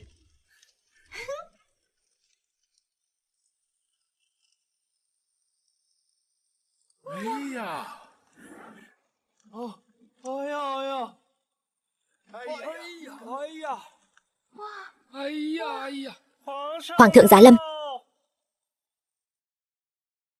Quay lại. Mau quay lại. Tiên khí vẫn chưa hoàn thành. Ngươi không thể phi thăng bỏ trẫm lại được. Bệ hạ, ta đi rồi sẽ quay lại. Quay lại ngay lập tức. Phải gặp trẫm.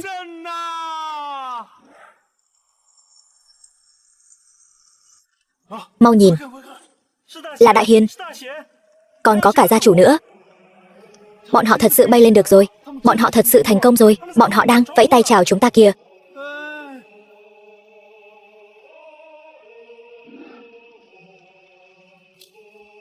Thật sự bay lên trời rồi.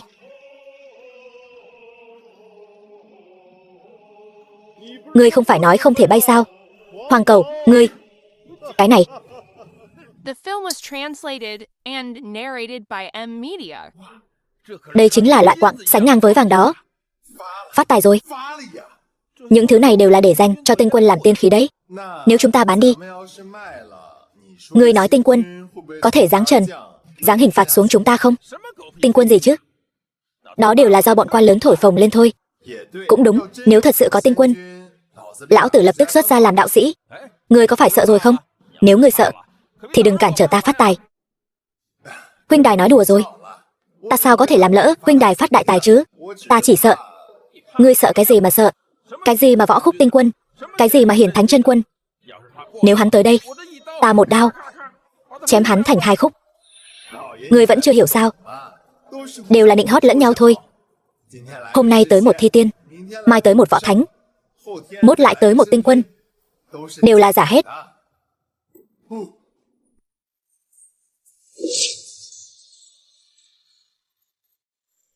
Không phải giả.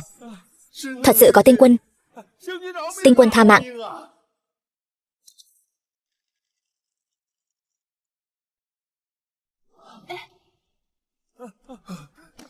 Tinh quân tha mạng.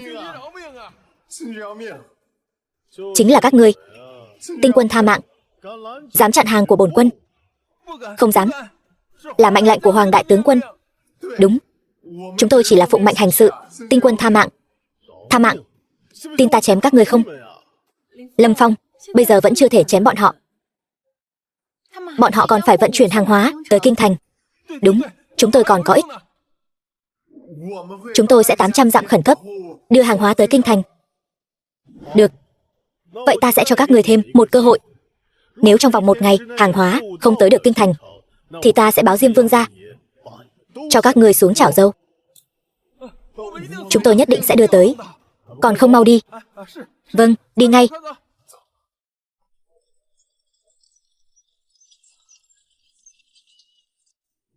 Các người muốn đi xe ngựa hay tiếp tục bay? Bay. Đi. Lâm Phong, cảm giác bay lượn này thật là tuyệt vời. Ta vừa nghe ngươi lại nói mình là võ khúc tinh quân. Ngươi sao cứ mạo danh hắn vậy? Đúng vậy. Cho dù ngươi không phải võ khúc tinh quân, thì ngươi cũng là người lợi hại nhất thiên hạ. Các ngươi vẫn chưa hiểu ta. Ta nghe nói cầu nguyện trên trời thì ước nguyện dễ thành hiện thực hơn. Thật sao? Nhưng mà phải 1 nam 1 nữ mới được. Ta cũng không biết phân thân thuật, chỉ có thể đi cùng một trong 2 người. Đi với ta. Đi với ta mới đúng. Như vậy coi như là đi cùng cả 2 người rồi. Mau cầu nguyện đi. Tâm thành tất linh.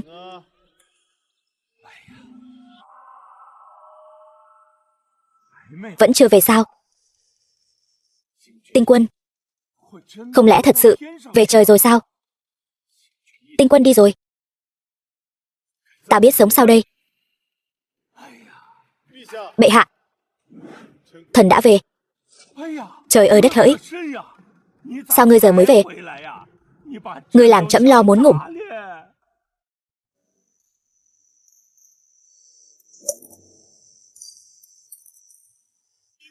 Lâm Phong, vật liệu đã chuẩn bị xong toàn bộ, sắp có thể chế tạo tiên khí rồi.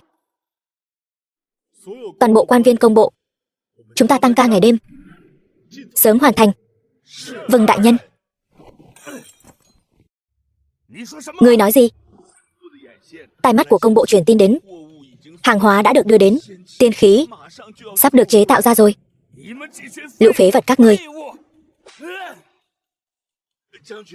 Tướng quân, xin người bớt giận.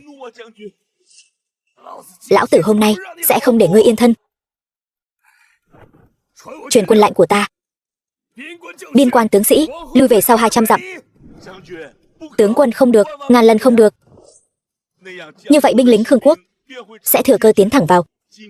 Kim quốc sớm muộn gặp nguy, đại chính quốc ta cũng nguy mất. Ngươi đang nghi ngờ bổn tướng quân sao? Thuộc hạ không dám. Mau đi làm đi. The film was translated and narrated by Vâng. M-Media. Đồ ngu xuẩn. Cho dù ngươi chế tạo ra tiên khí thì đã sao? Lão tử hôm nay sẽ không để ngươi yên.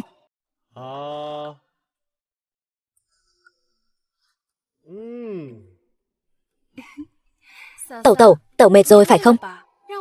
Để muội đút Lâm Phong ăn nhé. Không cần công chúa nhọc lòng. Mệt rồi chứ? Ta quạt cho Đại Hiền nhé. Để ta xoa bóp vai cho Lâm Phong. Huynh ấy là phu quân của ta. Ta không quan tâm, huynh ấy đã hôn ta. Huynh ấy cũng đã hôn ta. Phu quân, chàng thật phong lưu. Nương tử, nàng nghe ta giải thích. Hoàng thượng giá lâm. Hoàng đế, ngài thật là hảo huynh đệ của ta. Đến thật đúng lúc. Tham kiến hoàng thượng. Bình thân. Biên quan thất thủ. Khương quốc thừa cơ tiến thẳng vào 200 dặm. Hiện đã áp sát thành Kim quốc. Biên quan thất thủ. Đó cũng không phải chủ lực của Khương quốc, chỉ là quân bình thường của Khương quốc, lực chiến không cao. Sao lại để biên quan thất thủ? Việc này phải hỏi Hoàng đại tướng quân của trẫm. Đem Hoàng Cơ Bạch áp giải lên đây. Hoàng thượng, thần vô tội. Hỗn xược, còn dám nói vô tội. Ngươi vì sao hạ lệnh cho binh sĩ biên quan lui binh? Hoàng tướng quân, ngươi muốn hạ Kim quốc ta sao? Hoàng thượng, binh sĩ nước ta năm này qua năm khác chinh chiến, thương vong đã quá nặng nề.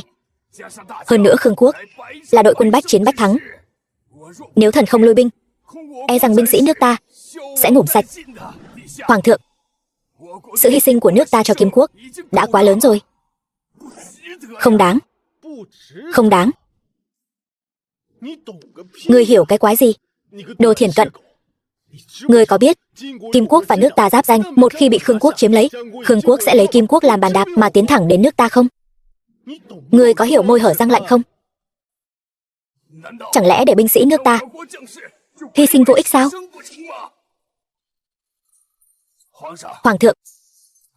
Hoàng thượng chớ lo lắng. Lâm Phong đâu phải kẻ tầm thường hay sao? Sao không để hắn hiến kế? Lâm Phong, ta muốn xem ngươi phá giải thế cục này ra sao. Lâm Phong, chỉ cần ngươi cứu được Kim quốc, ta nguyện gả cho ngươi làm thiếp. Cứu Kim quốc chính là cứu Đại Chính quốc đấy. Ngươi có biện pháp nào không? Có. Tâu bệ hạ, tiên khí đã chế tạo xong. Khương quốc, lũ gà mờ. Tốt, vậy chúng ta cùng đi xem tiên khí. Bệ hạ mời. Chư vị xin xem tiên khí vạn chúng mong đợi.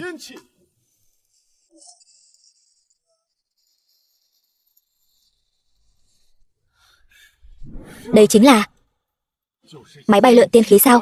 Đúng vậy. Tiên khí này, một chiếc có thể mang 10 quả pháo, 11 chiếc là 100 quả, 100 chiếc là 1000 quả. Thật sự có 100 chiếc tiên khí sao?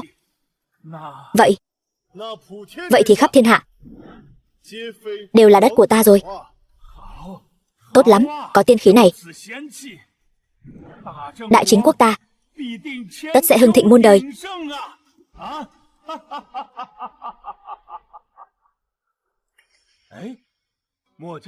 Gia chủ Mặc ra chuyện vui như vậy, sao lại ủ rũ thế? Bệ hạ, thần nữ thật sự không vui nổi. Tại sao vậy? Tiên khí này quả thực lợi hại. Lời Đại Hiền nói không sai. Đại Chính quốc tất sẽ không ai địch nổi.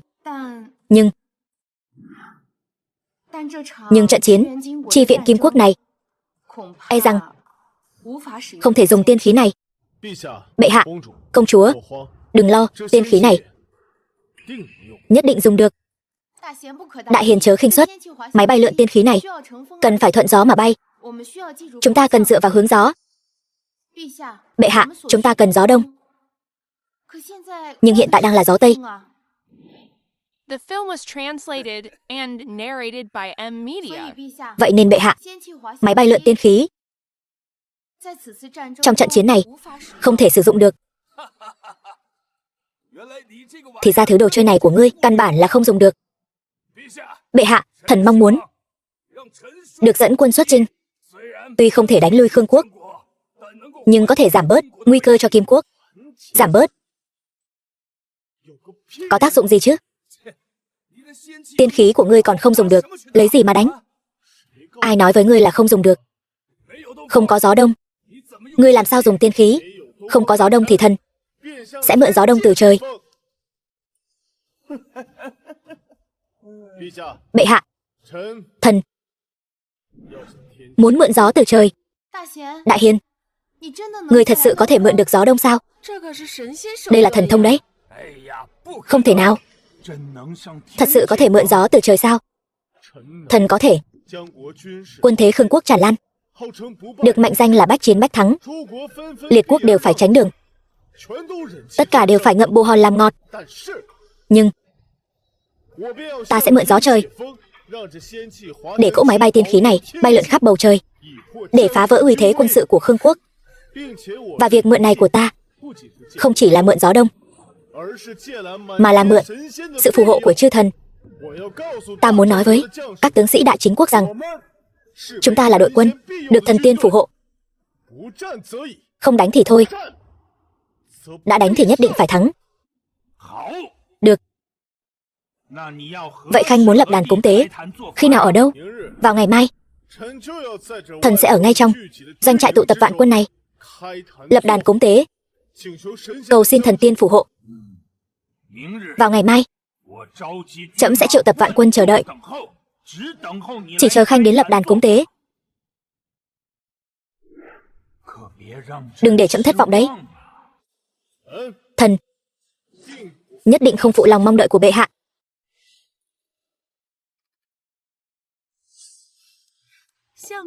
Phu quân, chàng mau thu dọn đồ vật quý giá đi.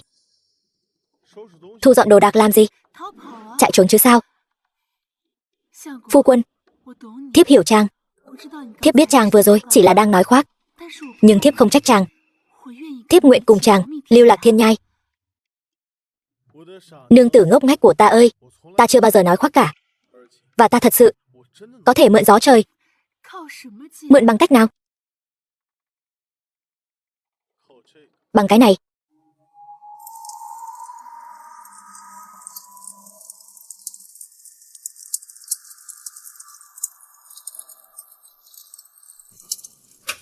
Hai vị đều là nhân tài của Khâm Thiên Giám, có thể dự đoán được hôm nay có phải là trời quang mây tạnh và có gió đông hay không? Đại tướng quân, việc này tuyệt đối không thể. Mùa mưa chưa kết thúc, gió tây không thể nào ngừng thổi. Mấy chục năm nay đều như vậy. Vậy thì bổn tướng quân yên tâm rồi. Lâm Phong, hôm nay bổn tướng quân nhất định sẽ khiến người thân bại danh liệt trước mặt vạn quân.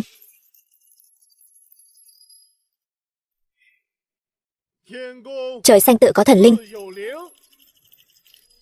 Tam Hoàng, Khai Ngũ Thái, cuồng phong cuốn long lân, trợ ta cứu thế. Ân trạch đến Hồ Hải, gió lốc cuồng bão tới.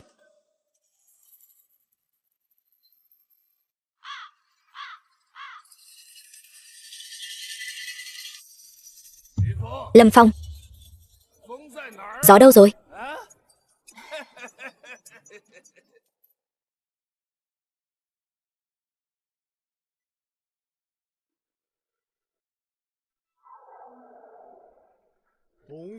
Gió đông tới.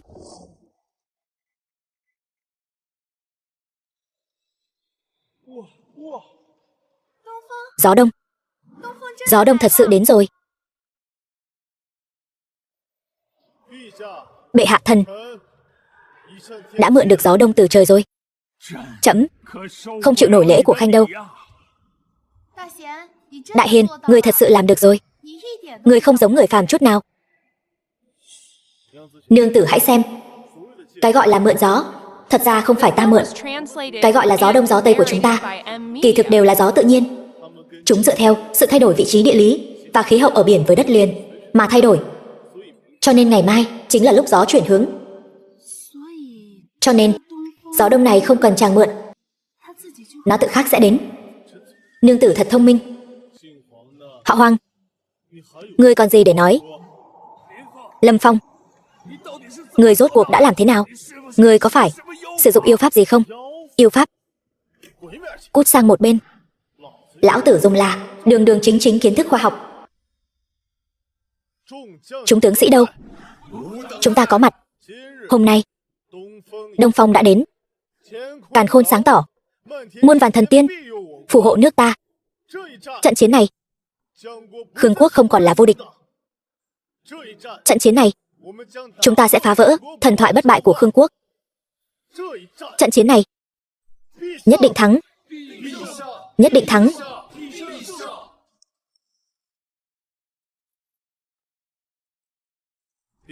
Bệ hạ, vậy thần xin đi xuất chinh. Trẫm đợi ngươi khải hoàn. Thần nhất định khải hoàn.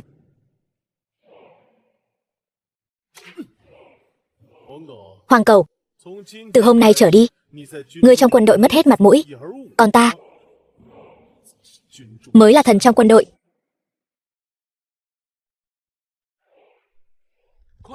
Lấy mạng hắn.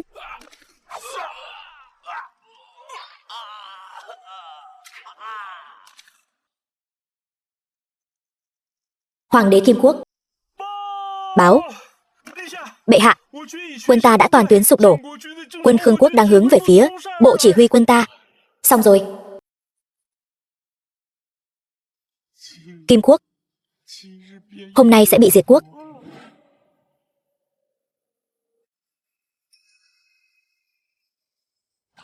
Viện quân của Đại Chính quốc đâu?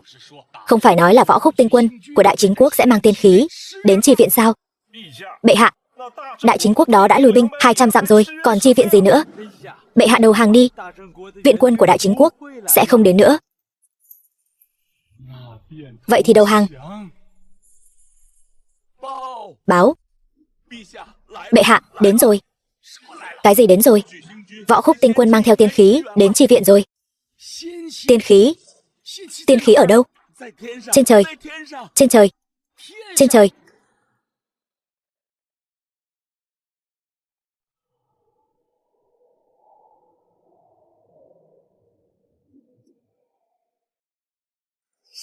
Tiên khí giáng lâm. Thần tiên phù hộ. Trời không diệt Kim quốc ta.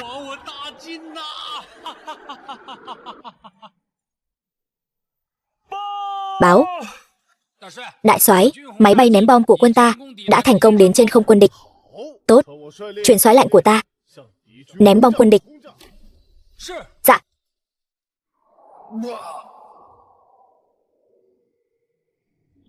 Quả là thần tiên.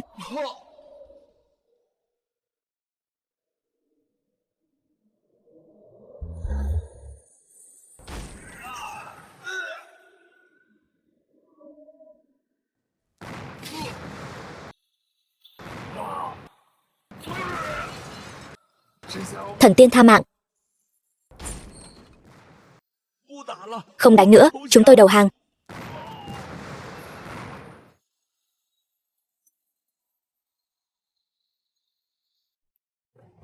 Báo đại soái, quân Khương quốc đã toàn tuyến sụp đổ.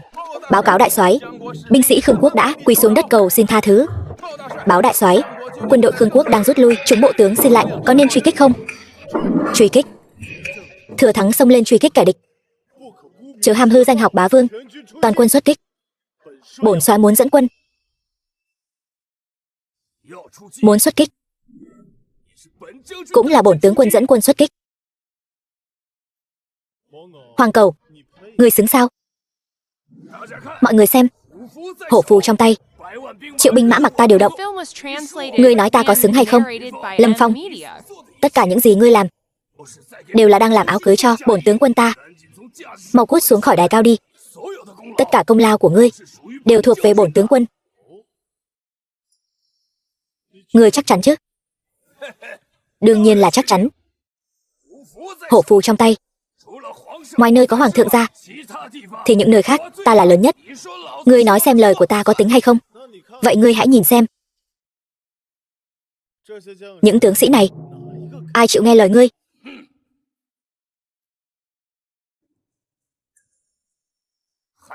Còn chưa nhận ra đây là cái gì sao? Hổ phù. Ta Chu Di Cửu tộc nhà ngươi. Chu Di Cửu tộc. Thằng cẩu nô tài. Ngươi tưởng ta đứng trước mặt tướng sĩ mượn gió, mượn ngày, mượn chơi hả? Ta nói cho ngươi biết, ta mượn chính là lòng dân, mượn chính là sự tín nhiệm của họ đối với ta. Thì ta đã sớm lấy mạng ngươi rồi, còn không mau cút.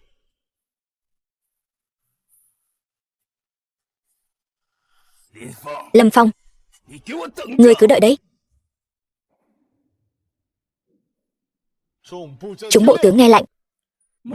Mặt tướng nghe lệnh.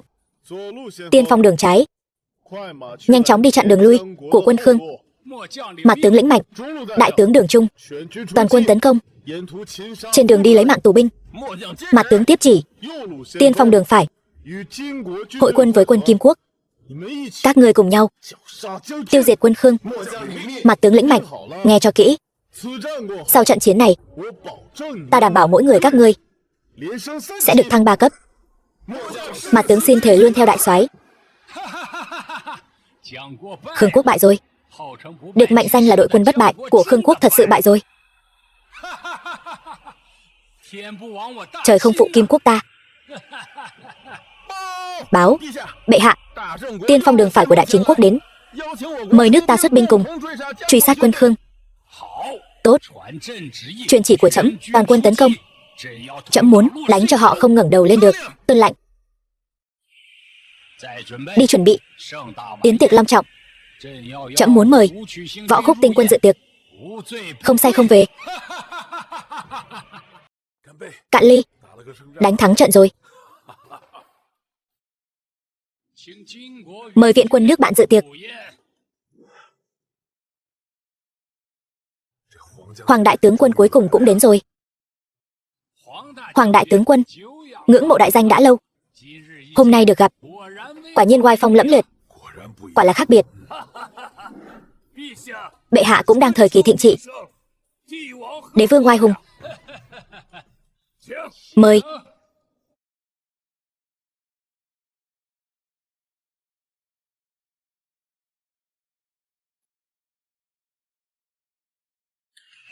Hoàng tướng quân, người này là vị tướng quân nào? Sao trẫm không có ấn tượng gì cả? Người này chỉ là một tên nô bộc, không đáng nhắc tới. Nếu là một tên nô bộc hèn mọn, thì làm sao có tư cách tham dự yến tiệc của trẫm? Người đâu? Tống cổ hắn ra ngoài cho trẫm. Ta đã nghe nói từ lâu, Hoàng đế Kim Quốc không có tài nhìn người. Hôm nay gặp mặt, quả thật là hôn quân vô năng. Lá gan thật lớn, dám phỉ báng bệ hạ. Bổn quân lặn lội ngàn dặm chi viện, đánh tan quân đội Khương quốc như chặt gà chém chó. Vậy mà giờ đây lại bị người ta coi như nô bộc. Ngươi nói xem, có phải hay không? Ngươi muốn nói là ngươi chính là Võ Khúc tinh quân? Chính xác. Ngươi chính là Võ Khúc tinh quân. Tại sao Hoàng đại tướng quân lại nói ngài là nô bộc? Hoàng đại tướng quân, rốt cuộc là chuyện gì đang xảy ra? Bệ hạ, người này chỉ là người hầu của tinh quân, ở đây mạo danh lừa bịp mà thôi. Thì ra là vậy. Thì ra là vậy. Ta đã nói mà, Võ Khúc tinh quân là thần tiên trên trời, sao có thể tầm thường như thế được? Kẻ mà trẫm hận nhất đời chính là kẻ bịa đặt lung tung. Thị vệ, còn không mau tống cổ hắn ra ngoài cho trẫm.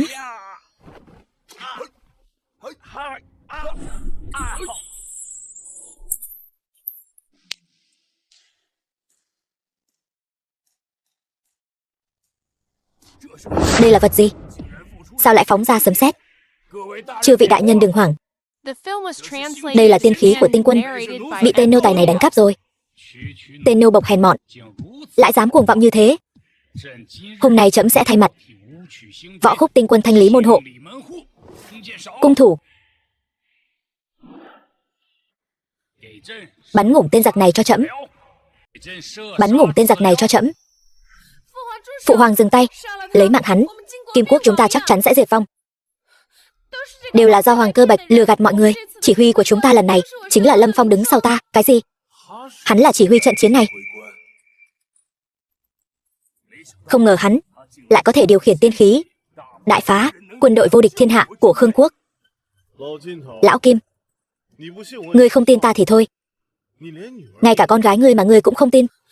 Phụ hoàng, là Lâm Phong tạo ra tiên khí, còn mượn gió mượn trời, là đại nguyên soái của cuộc viễn chinh lần này, tên Hoàng Cơ Bạch này, hắn ta chẳng làm gì cả, tại sao phải tin hắn? Hoàng tướng quân, ngươi dám lừa dối trẫm?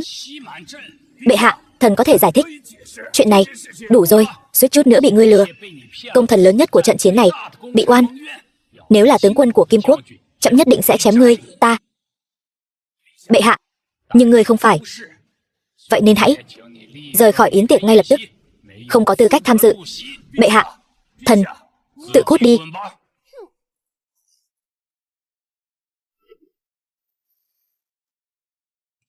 Trẫm thật là có mắt như mù.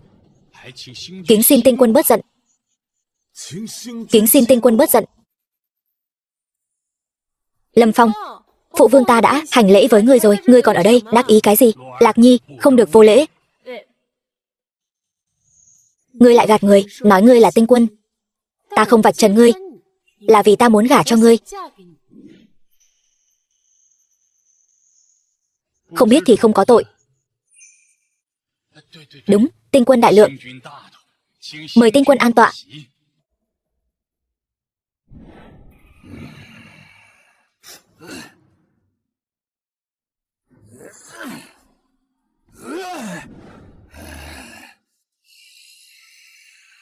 Bổn tướng quân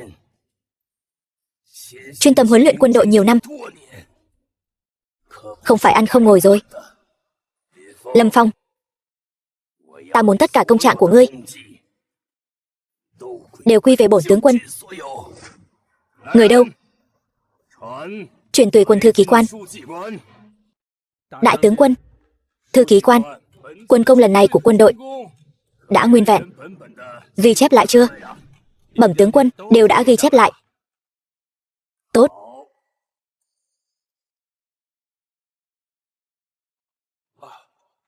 Mở ra. Cái này, đại tướng quân ngài đây là? Sửa hết công trạng của Lâm Phong trên sổ quân công thành của bổn tướng quân cho ta. Cái này, giả mạo quân công, là tội chém đầu đó. Ngươi sửa hay không? Đại tướng quân, ta sửa, ta sửa.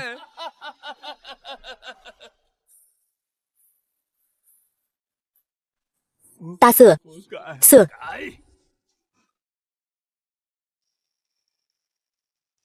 Hay là, tinh quân, ngài đến Kim Quốc của ta đi. Trẫm phong cho ngài làm nhất tự Tịnh Kiên Vương, sẵn lòng cùng ngài chia đôi Giang Sơn. Bệ hạ lời này là thật sao? Quân vô hí ngôn. Bổn quân lần này hạ phàm là để độ đại chính. Hơn nữa phu nhân của ta vẫn còn ở đại chính. Đại trượng phu há lo không có thê. Chỉ cần tinh quân bằng lòng, trẫm nguyện đem công chúa Kim Quốc ban hôn cho ngài. Phụ vương, người nói gì vậy? Nhiều người thế này. Lạc Nhi, con sắp dính chặt lấy tinh quân rồi. Chút tâm tư đó của con giấu được phụ hoàng sao? Tinh quân thấy thế nào? Bổn quân và công chúa tâm đầu ý hợp, đương nhiên nên kết duyên. Nhưng mà tiên nhân giữ lời thề với đời, thánh nhân giữ lời hứa với chúng sinh. Bổn quân thứ nhất sẽ không bỏ đại chính, thứ hai sẽ không bỏ thê tử. Cho nên nếu bệ hạ thật sự gả công chúa cho ta, nhiều nhất cũng chỉ là thiếp. Này, thiếp, chuyện này sao được?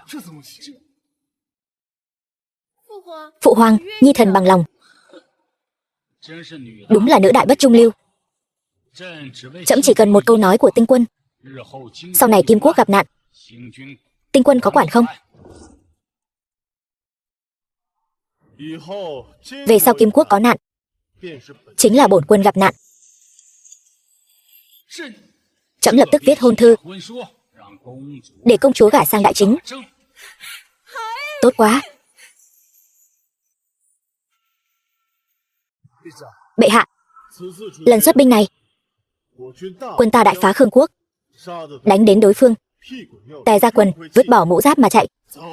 Nghe nói trận này đại thắng, còn tưởng là phóng đại, không ngờ lại thắng lớn thật.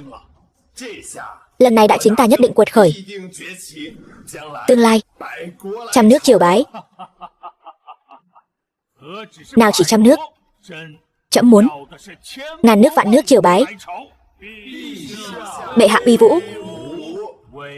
Uy vũ không phải trẫm, mà là Võ Khúc. Bệ hạ hãy khoan. Bệ hạ, quân công lần này không phải của Lâm Phong, Hoàng đại tướng quân. Quân công không phải của đại soái, vậy là của ai? Đại soái chế tạo tiên khí, mượn gió mượn ngày. Quân công không phải của hắn, vậy còn có thể là của ai? Đương nhiên là của bổn tướng quân. Hoàng cầu, ngươi ở nước ngoài mất mặt chưa đủ, còn muốn về nước tiếp tục mất mặt. Cẩu nô tài, bổn tướng quân lời dây dưa với ngươi. Bệ hạ, không bằng chứng. Xin xem sổ ghi chép quân công. Ngươi thật to gan, dám mạo nhận quân công. Ngươi có biết đây là trọng tội không? Bệ hạ, sổ ghi chép quân công cũng không xem, đã định tội thần sao? Đây là đạo lý gì? Thần không phục. Ngươi còn dám không phục? Người đâu? Bắt tên mạo nhận quân công này, mang ra ngoài cho ta. Bệ hạ, thần vì nước quên mình, cửu tử nhất sinh. Người lại đối xử với thần như vậy sao? Bệ hạ ngay cả sổ ghi chép quân công cũng không xem, lẽ nào? Lẽ nào đang thiên vị đại soái? Chắc chắn là đang chèn ép võ tướng. Tất cả im miệng cho trẫm. Bệ hạ, nếu hắn muốn xem sổ ghi chép quân công thì cứ để hắn xem, cũng để cho hắn ngủ được minh bạch. Cẩu nô tài, đợi xem sổ ghi chép quân công xong, xem ai sẽ bị trị tội. Truyền tùy quân thư ký quan. Vi thần tham kiến bệ hạ. Ngươi, trẫm muốn xem thử. Hoàng cơ bạch ngươi, rốt cuộc có bao nhiêu quân công? Hoàng cơ bạch đại tướng quân, chỉ huy tiên khí, phá 2.000 binh sĩ Khương quốc. Hoàng cơ bạch đại tướng quân, chỉ huy toàn quân, đánh tan quân đội Khương quốc. Hoàng cơ bạch đại tướng quân, một mình xông pha, bắt sống binh lính Khương quốc hơn 2.000 người. Hoàng cơ bạch đại tướng quân, thu lại vũ khí hơn 5.000, áo giáp vô số, thu vàng bạc kim quốc 20 triệu lượng. Bệ hạ, việc này nhất kiến phân minh. Hay lắm, Hoàng cầu. Ngay cả tùy quân thư ký quan cũng mua chuộc được. Ngậm máu phun người. Ngươi muốn đoạt công lao của bổn tướng quân. Bổn tướng đã được rửa tội, ngươi còn ở đây nói hưu nói vượn. Bệ hạ, ngài trước đó đã nói mạo lĩnh quân công là đại tội. Ta kiến nghị nhốt Lâm Phong vào thiên lao để răn đe kẻ khác. Không ngờ đại soái lại là loại người này. Là chúng ta trách lầm Hoàng tướng quân. Thì ra Hoàng đại tướng quân mới là người chân chính có tài năng. Hoàng cầu ơi Hoàng cầu, cái kỹ thuật lừa đảo của ngươi quả thật ngày càng cao siêu. Tiếc thay, ngươi có một sơ hở, mà chính vì sơ hở này khiến cho cái bẫy ngươi dày công sắp đặt sụp đổ ngay. Lúc lâm chung vẫn còn ngậm máu phun người. Bổn tướng quân đường đường chính chính, có sơ hở gì chứ? Có đấy. Hơn nữa sơ hở của ngươi còn không nhỏ đâu. Có sơ hở gì? Ngươi quên rồi sao? Hôm đó ở Kim Quốc dự tiệc, ngươi bị đuổi ra ngoài. Chuyện sau đó xảy ra, ngươi cái gì cũng không biết. Bệ hạ, xin hãy xem hôn thư này. Hôn thư? Hôn thư gì? Hôn thư của ai với ai? Dĩ nhiên là Kim Quốc hoàng đế ban cho ta và công chúa Kim Quốc. Lương duyên vĩnh kết, xứng đôi vừa lứa. Trẫm lấy danh nghĩa Kim Quốc hoàng đế ban ái nữ cho Lâm Phong. Từ nay Kim Quốc sẵn lòng cung phụng đại chính làm chủ, để cảm tạ Lâm Phong nguyên soái đã ra tay cứu giúp. Từ trước đến nay chỉ có đại chính ta gả công chúa để cầu liên hôn, hôm nay lại hoàn toàn ngược lại. Đại chính ta uy vũ, Lâm Phong đại nguyên soái uy vũ, Có ngươi, thật là phúc của đại chính quốc ta.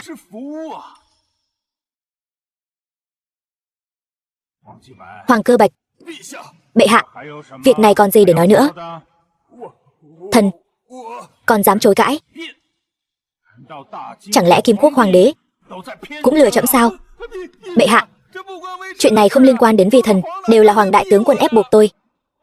Tôi không viết, Hoàng đại tướng quân sẽ lấy mạng tôi. Ngươi, hắn còn muốn lấy mạng ngươi? Đúng vậy, Hoàng đại tướng quân không chỉ muốn lấy mạng tôi, còn làm nhục vợ tôi, tàn sát cả nhà tôi. Vi thần thật sự không còn cách nào mới viết vào. Hoàng Cơ Bạch, người thật to gan. Bệ hạ tha mạng. Khi quân kháng thượng, thật là nỗi nhục của đại chính. Xin bệ hạ nghiêm trị. Hoàng Cơ Bái mạo lĩnh quân công, tội đáng muôn tử. Trẫm muốn đánh người vào ngục tối.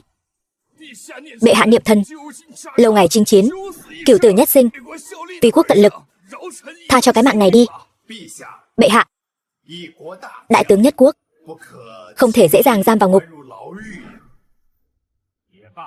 Thôi được, tội tử miễn được, nhưng tội sống khó tha. Trẫm muốn tước đoạt hổ phù của ngươi. Giao hổ phù cho trẫm.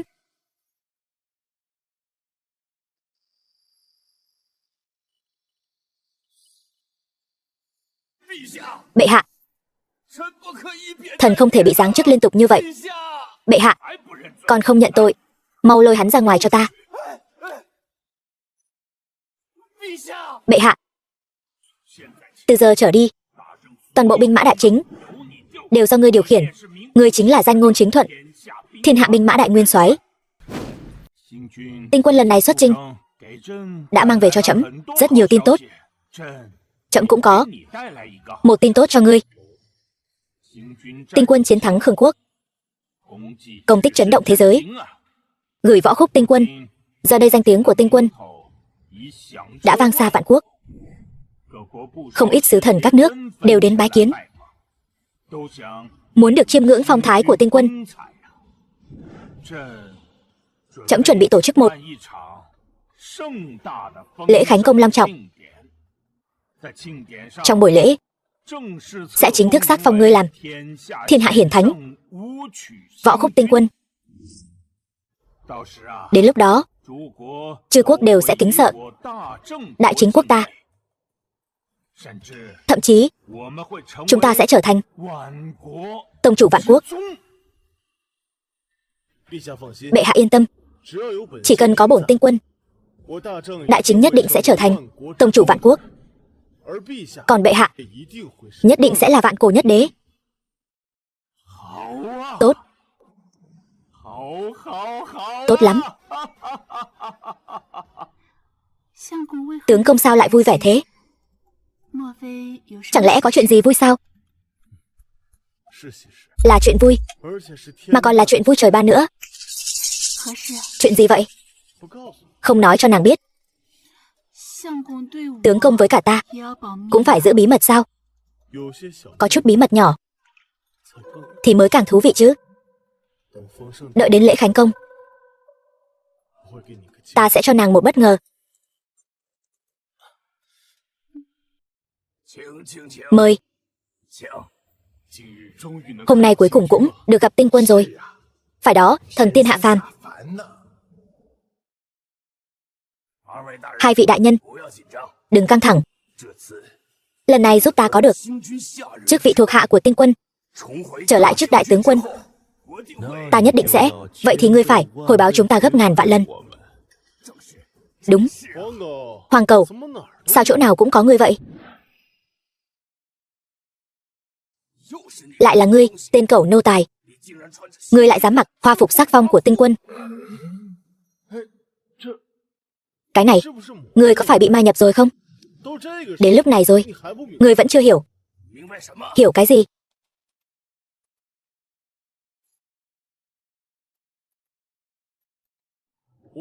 Ta chính là người các ngươi muốn bái kiến, võ khúc tinh quân.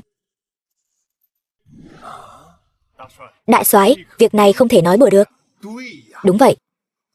Cho dù ngài là người tín nhiệm nhất của tinh quân, cũng không thể vô lễ với tinh quân như vậy.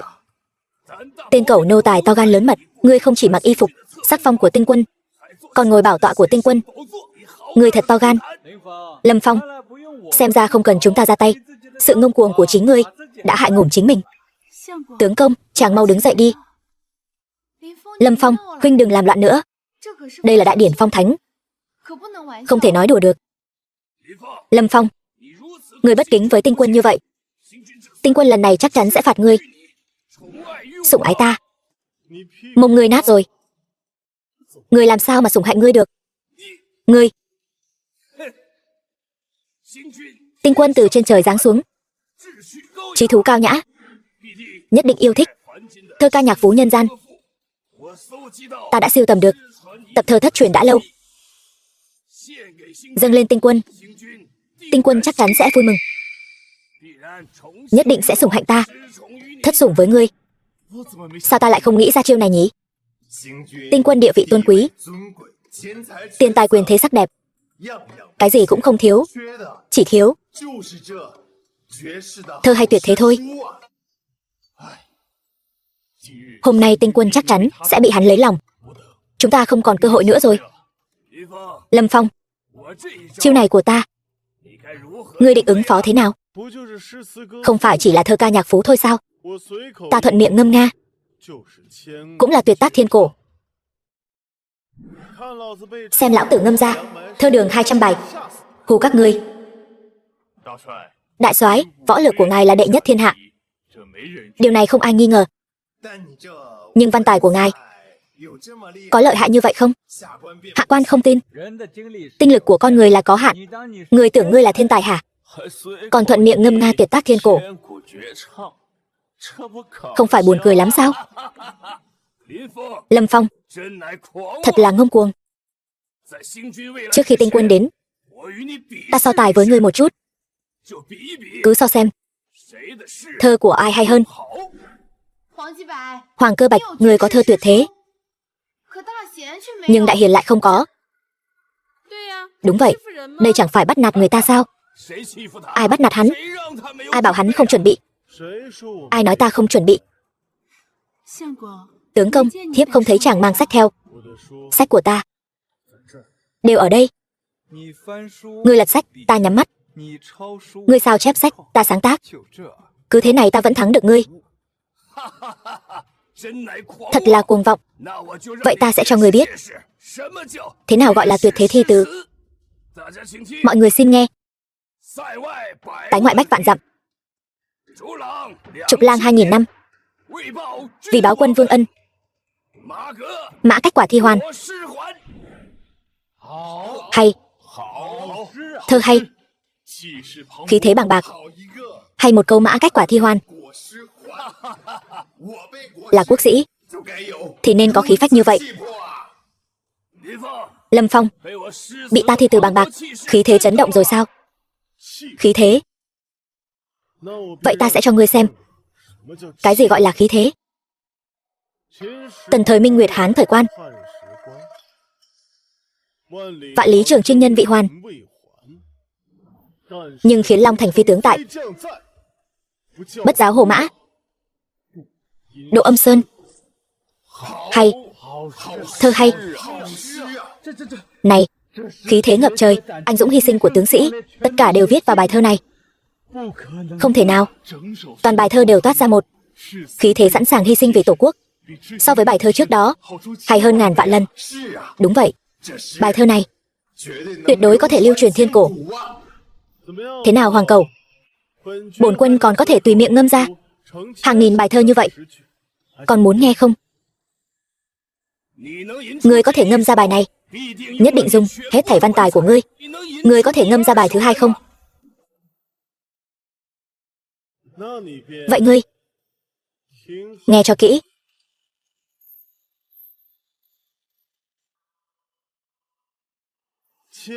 Thiên lý hoàng vân bạch nhật hôn,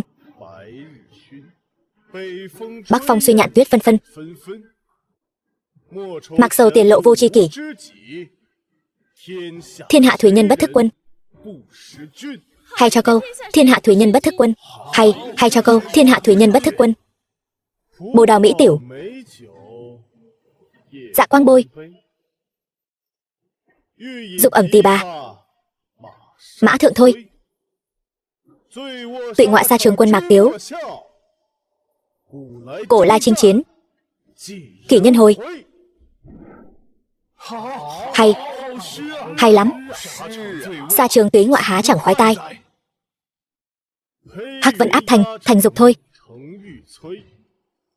Giáp quang hướng nhật kim lân khai. Bão quân hoàng kim đài thượng ý. Để Huệ giữ long vị quân tử. Hay. Đây chính là lòng trung thành của mọi thần tử. Bây giờ biết cái gì gọi là văn võ song toàn chưa? Lâm Phong, thi từ ca phú chỉ là thú vui cho Tinh Quân mà thôi. Tinh Quân thật sự thích là người dũng mãnh. Bệ hạ giá đáo. Tham kiến bệ hạ.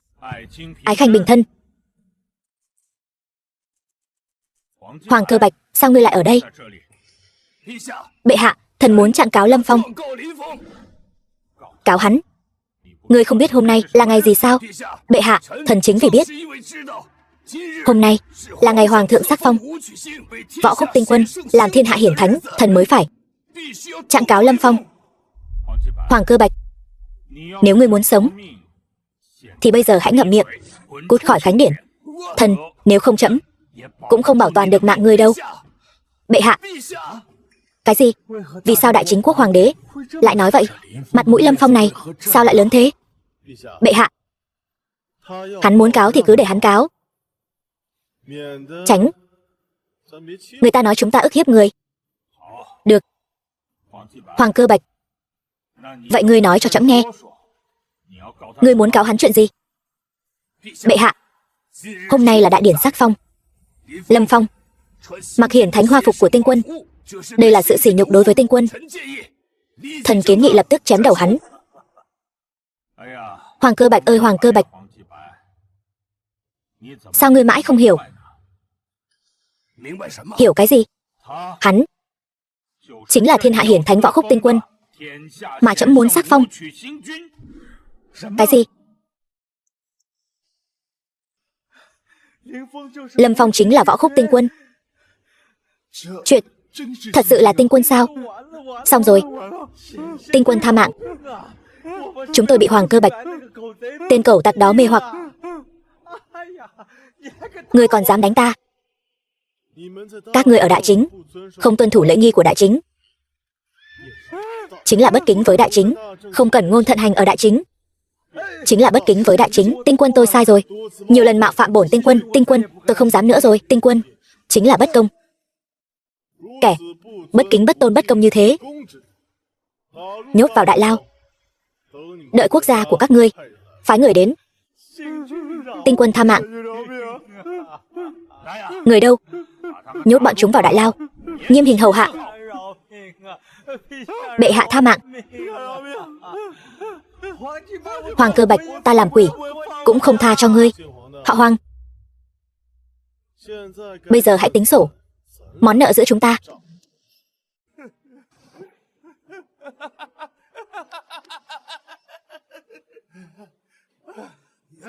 Thì ra ngươi mới là Võ Khúc Tinh Quân. Là ta yêu ngôn hoặc chúng. Yêu ngôn hoặc chúng. Yêu ngôn hoặc chúng. Xin ngươi tha cho ta một mạng. Tha cho ta một mạng. Tha cho ngươi một mạng. Từ ngày ta giáng thế,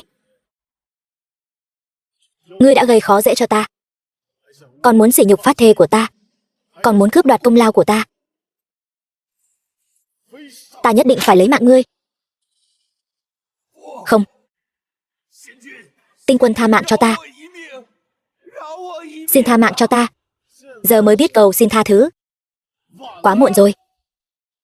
Người đâu? Lôi hắn ra ngoài chém. Bệ hạ. Tinh Quân, xin tha mạng cho ta. Tinh Quân. Võ Khúc Tinh Quân, giáng thế hạ phàm, độ thế cứu quốc. vãn hồi Giang Sơn sắp đổ. Trước cuồng phong bão tố, quả thật công đức vô lượng. Trẫm hôm nay sắc phong tinh quân là